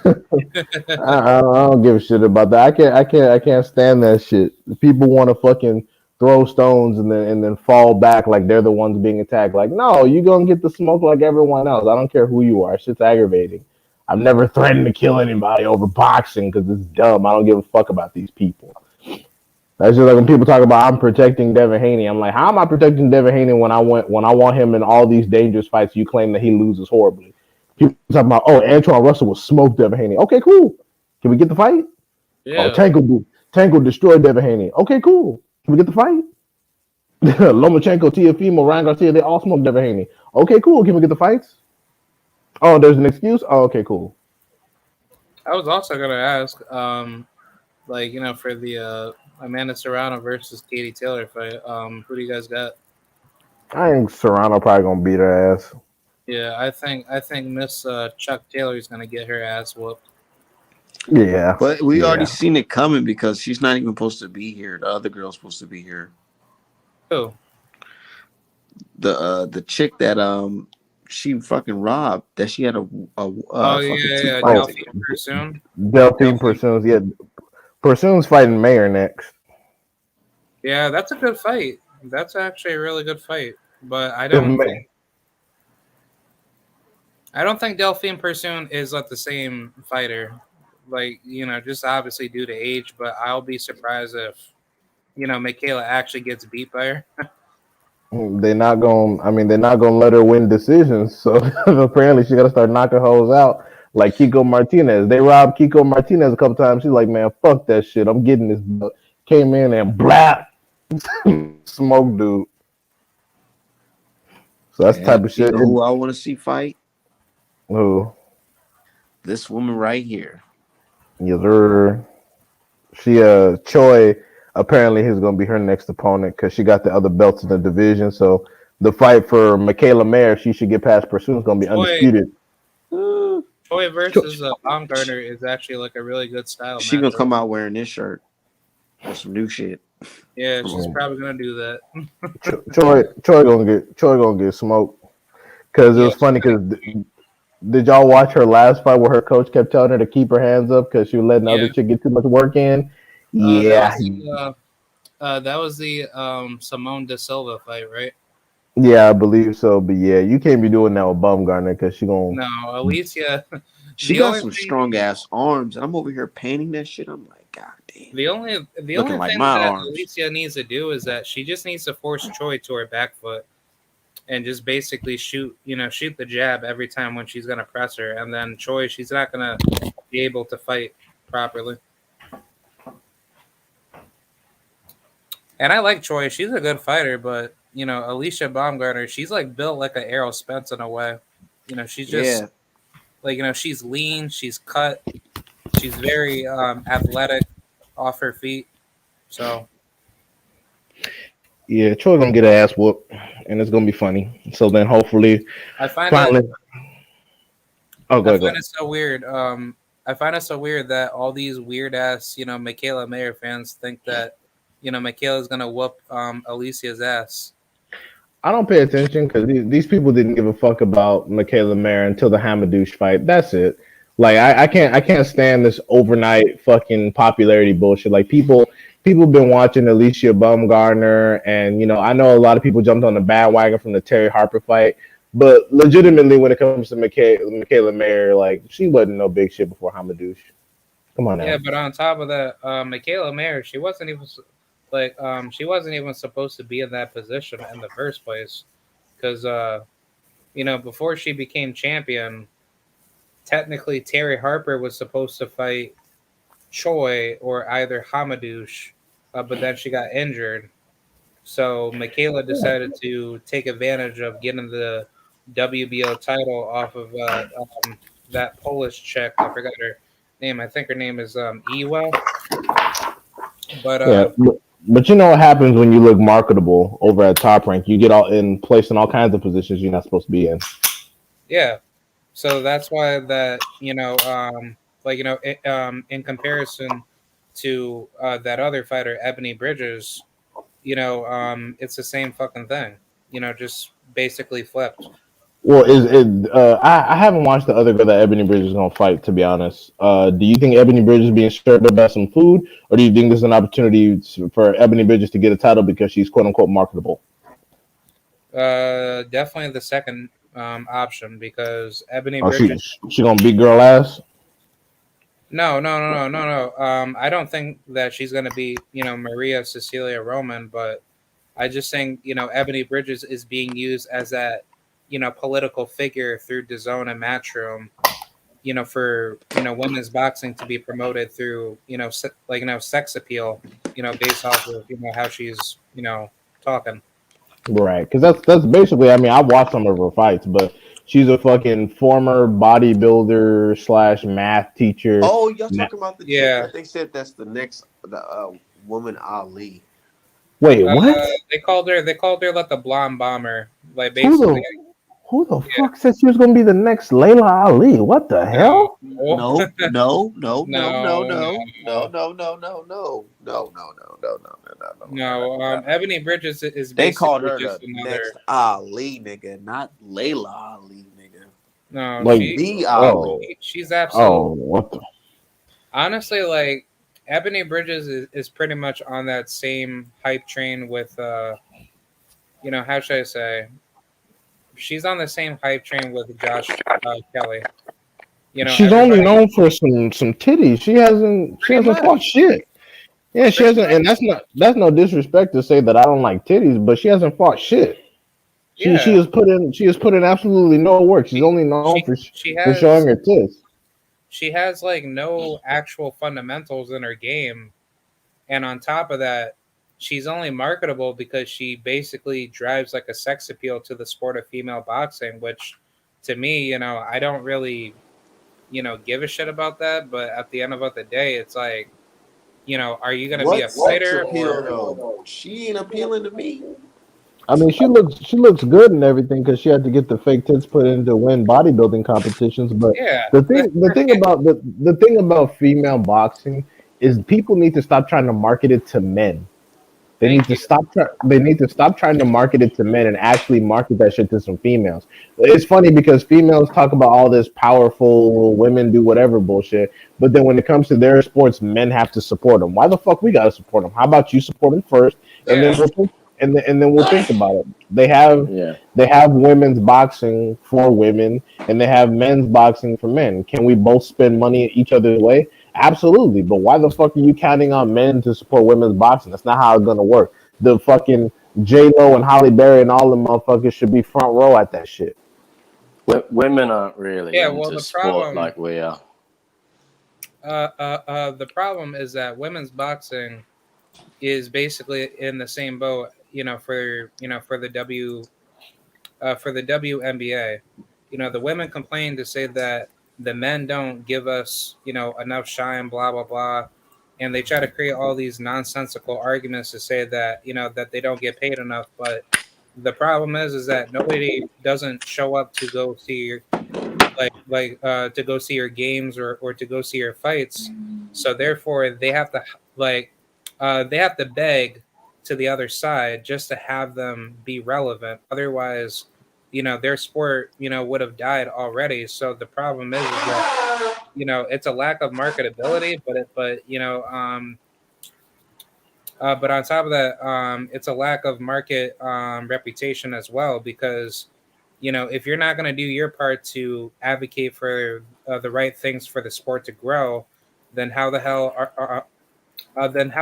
are you going to make the sport any better when you're not going to try to push for any type of active changes to get more people involved to say, wow, you know what, boxing is such a great sport, more females should get into it, and then on Instead of top her of own manager being promoter, yeah, said yeah, women yeah. can't sell shit.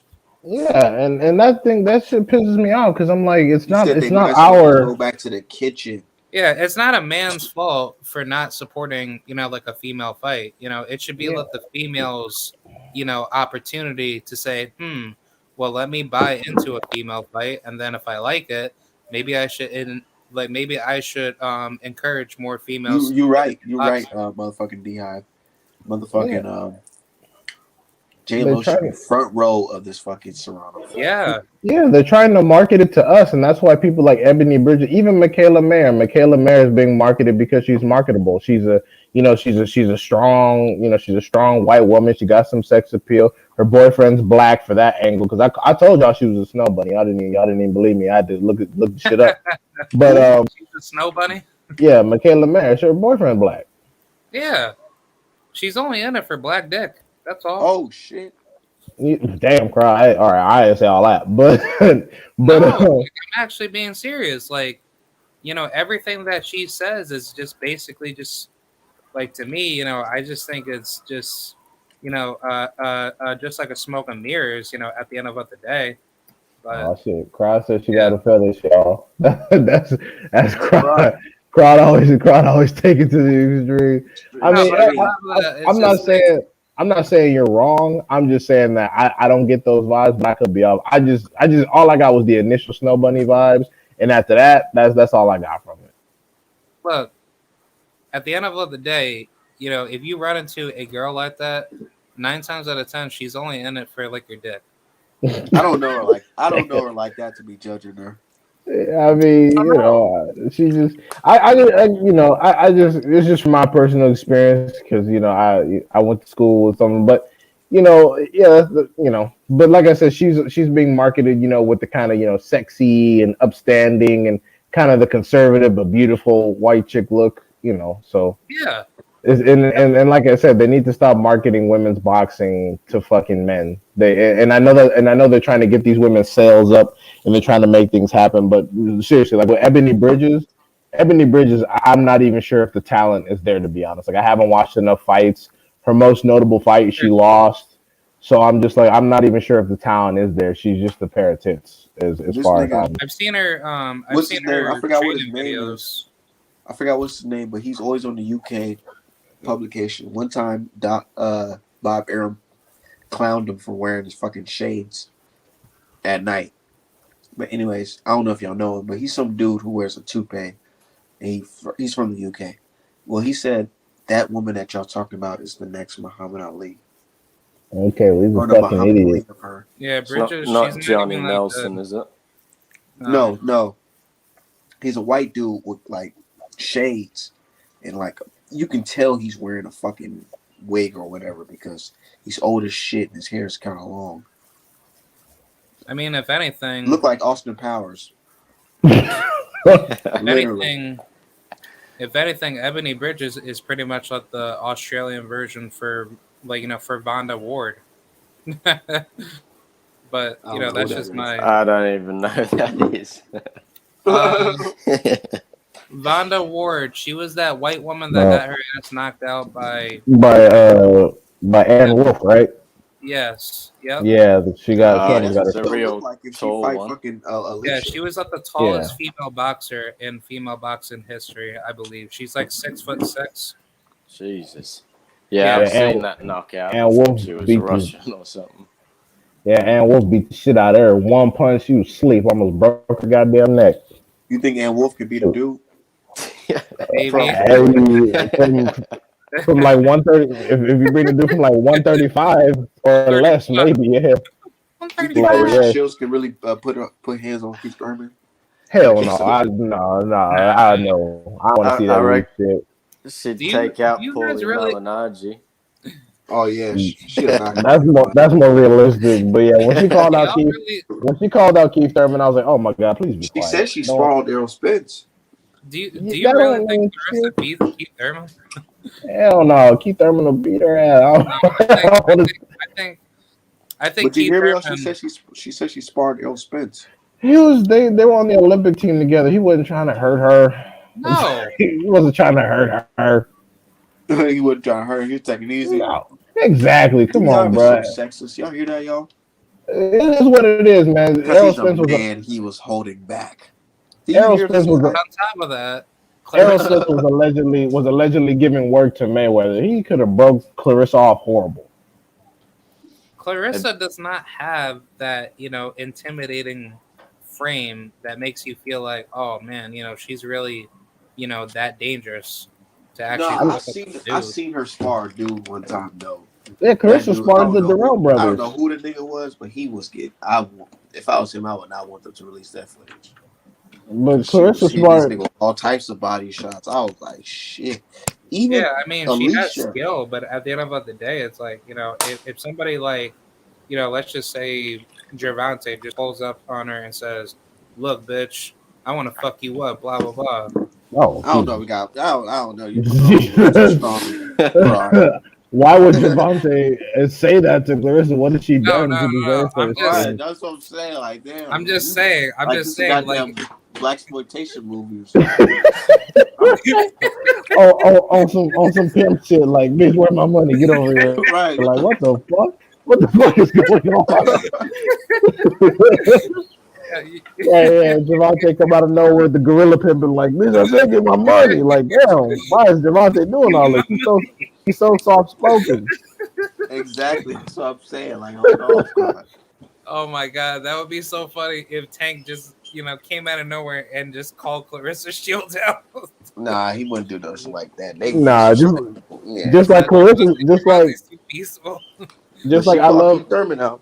Yeah, I love Clarissa, but she shouldn't have been doing all that. The thing about it is though, is like why would you put Keith Urban in that position? If he even says anything back, he looks like an asshole. Like what you gonna do? Say set it up so you can beat your fucking ass and not get no credit? Like no, that's dumb. How did he lose to fucking Pacquiao? That's fucking embarrassing. Because his dumb ass was running his mouth and said he could take whatever he wanted. Yeah.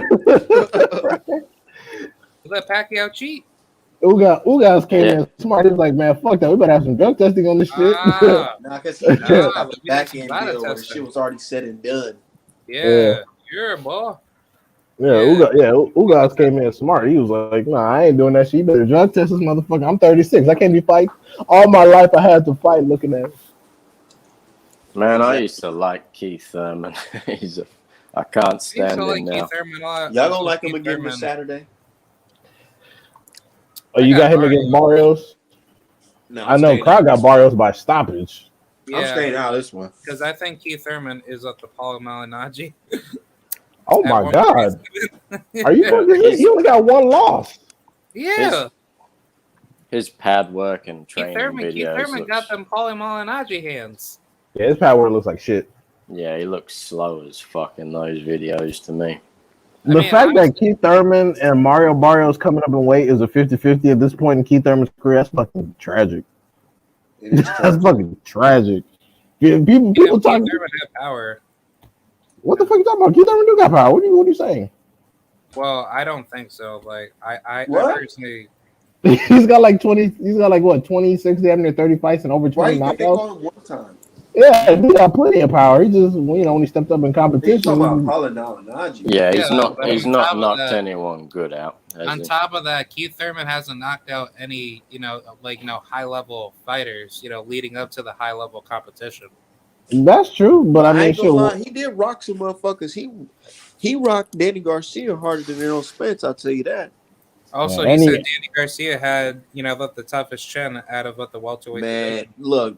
When Keith Thurman hit Danny Garcia, his whole body fucking switched off. He did a whole 180. He didn't do a 360, he did 180. He turned all the way down there. I was like, oh shit. You don't remember that fight? No, I remember. Yeah, he talked about the Philly bricks, and I'm like, you just talking about that because Errol ain't giving your pussy ass no paycheck. Shut up, Keith. Hey, that was a good fight though. I ain't gonna lie. I honestly feel like Errol Spence. I'm not gonna say he copied Keith Thurman, but his career is kind of similar because they fought like the same guys basically. Well, I mean, when nobody else at 147 is willing to fight, Danny Garcia, the Sean Porter, you know what I'm saying? Yeah, when nobody else was gonna fight Manny Pacquiao, who Keith Thurman fought. Yeah, Kell Brook as well. Yeah. Yeah, but Kell Brook didn't fight Thurman. Oh yeah, not Kell Brook. He didn't fight Kell Brook. Oh, he didn't fight Thurman, right? He fought fucking Bud instead. Well, with Bud over there, who would win? Kell Brook versus Keith Thurman. Prime Keith Thurman versus Kell Brook. I reckon Thurman. Kell Brook before he got his eye socket broken.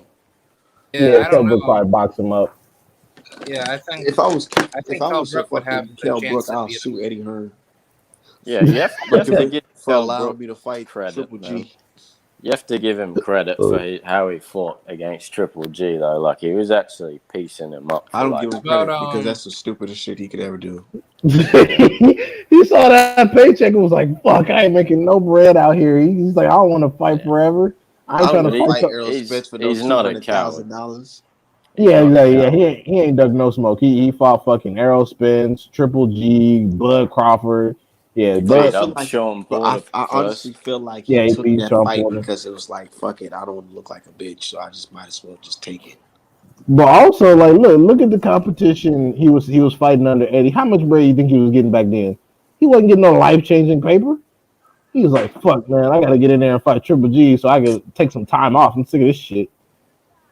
Like, why He would he stepped do in that though, late bro? That notice is for that fight. dangerous, man. Triple G was meant to fight Eubank Jr., and then the negotiations fell through, and then Kell Brooks Eubank stepped up. Jr. I'm gonna tell you Eubank Jr. like pussy this. ass ain't trying to I fight was nobody watching for that real. fight, right?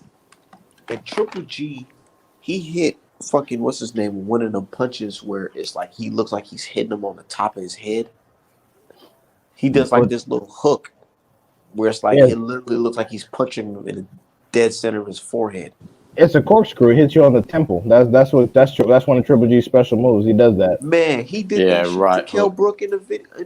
And I think it was like, what was one of them rounds? I was like, oh my God, what the fuck? Yeah, he does that to everybody.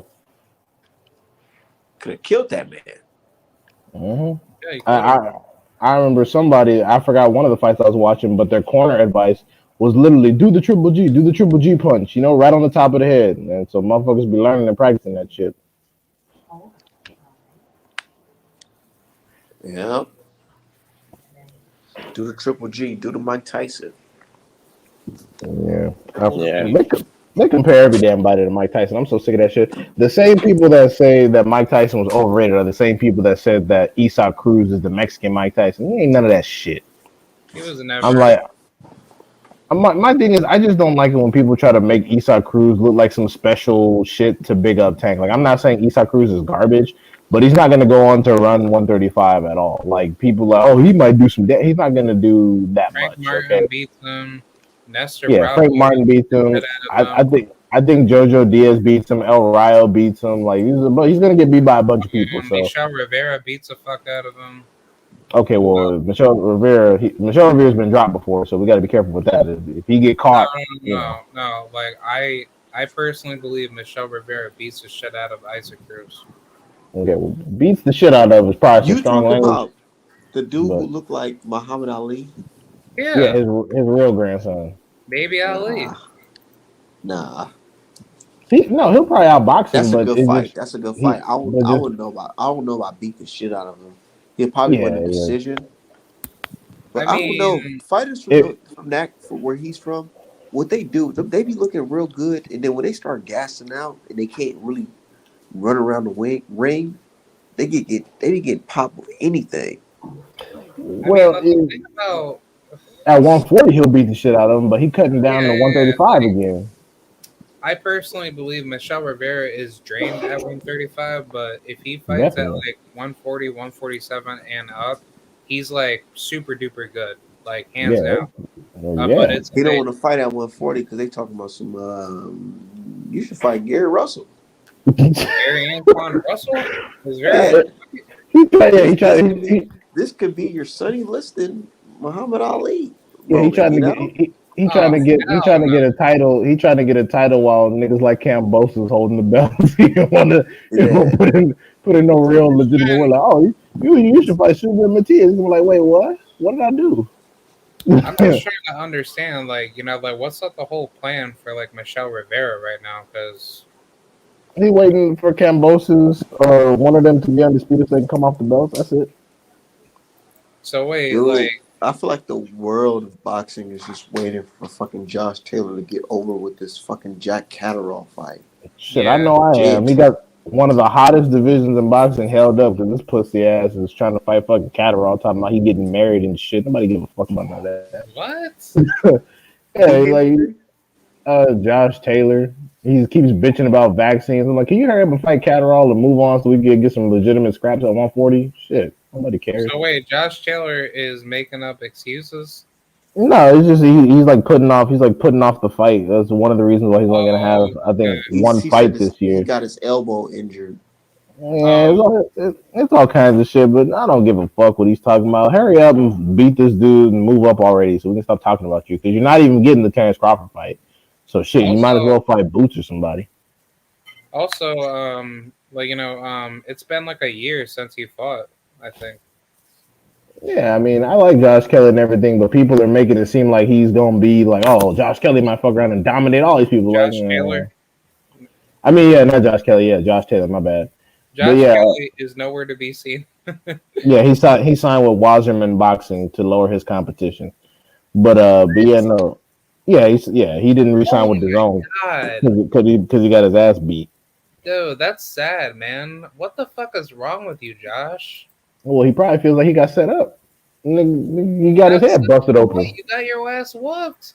Yeah, it is what it is. I mean, shit. Conor Ben don't want to fight David Avanesian, and neither does Ortiz Jr. So they must be scared of Dude, something. if I ever run into Conor Ben in my lifetime, I'm gonna pull up on him and tell him, bro, you gotta fight Boots.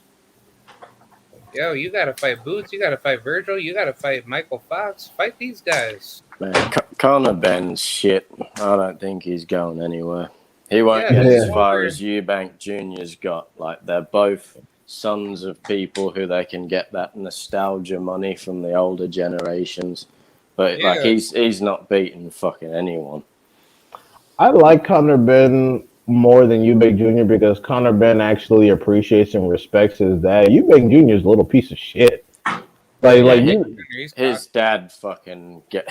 I think he was embarrassing at him least though, Eubank wasn't he? Jr. won like a world title. So no, he hasn't. When the fuck has Eubank Jr. been a world titleist? He ain't won no um, title. he got the IBO. No, oh, come on. Did he? That's the He IBO. he lost to Billy Joe Saunders for some domestic belt, and then he fought that other guy. He was a George British Groves. fighter. Yeah, he George Yeah, he lost Groves. to fought George him. Groves, got his ass beat. He lost to George him. Groves. He was actually like like a mini dark horse at one point. Him But and Carl Frock, they were pretty good fights. Like when Carl Carl Froch, Frock knocked him out with the right hand. Carl Froch is a beast, hands down.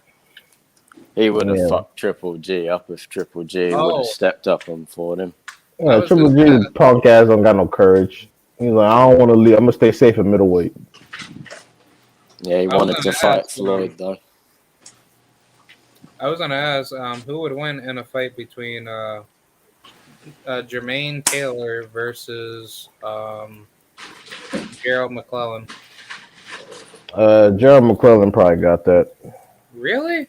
Yeah, longer reach. Slightly better boxing ability. Probably got a little bit more power. Yeah, because Jermaine Taylor makes some mistakes. Like there were multiple times, especially in the first Kelly Pavlik fight, where he had Kelly Pavlik hurt, couldn't finish him, and he let Kelly Pavlik back in the fight, end up getting stopped. Yeah, we never got to see McClellan's potential really because of that Yeah, fucking he fought. injury. Yeah, he fought Nigel Benn and got his shit fucked up. Man, Yeah, I like watching Nigel Ben's fights, so he's pretty good. Yeah, Nigel Benn's a dirty piece of shit, man. Oh Yeah. damn! What Shit, the man, hell you did like he do? What'd he Don't do? like him. No. Just only for the Gerald McClellan fight. That's all. All he did was whoop ass. Like, what is he supposed to do? Take it easy on him? Nah, he cheated. Oh shit! Wait, he cheated? How? Well, just for the dirty blows to the head, bro. Oh, so you're saying he was hitting him behind the head and shit? Yeah. I'm not gonna lie, I didn't see that many behind the head shots, but I mean, I'm not saying shit didn't happen because shit do be happening in boxing, but I didn't see a whole lot of them. Oh Also, no, I gotta go thumbs up, see that fight. But yo, I gotta wrap things up, man. I gotta get some sleep, man. All right, Yeah. for sure. All right, I'll see y'all. Yep. Yep. All Catch right. you later. Hopefully, Y'all have a good one. Charlo news. Yeah, most definitely. Yeah, Probably get it on Friday. we're not gonna get it a week until the fight schedule. I know, right? All right, man. All right, have a good one. Yeah, I'll see you. All right. See ya. Bye bye.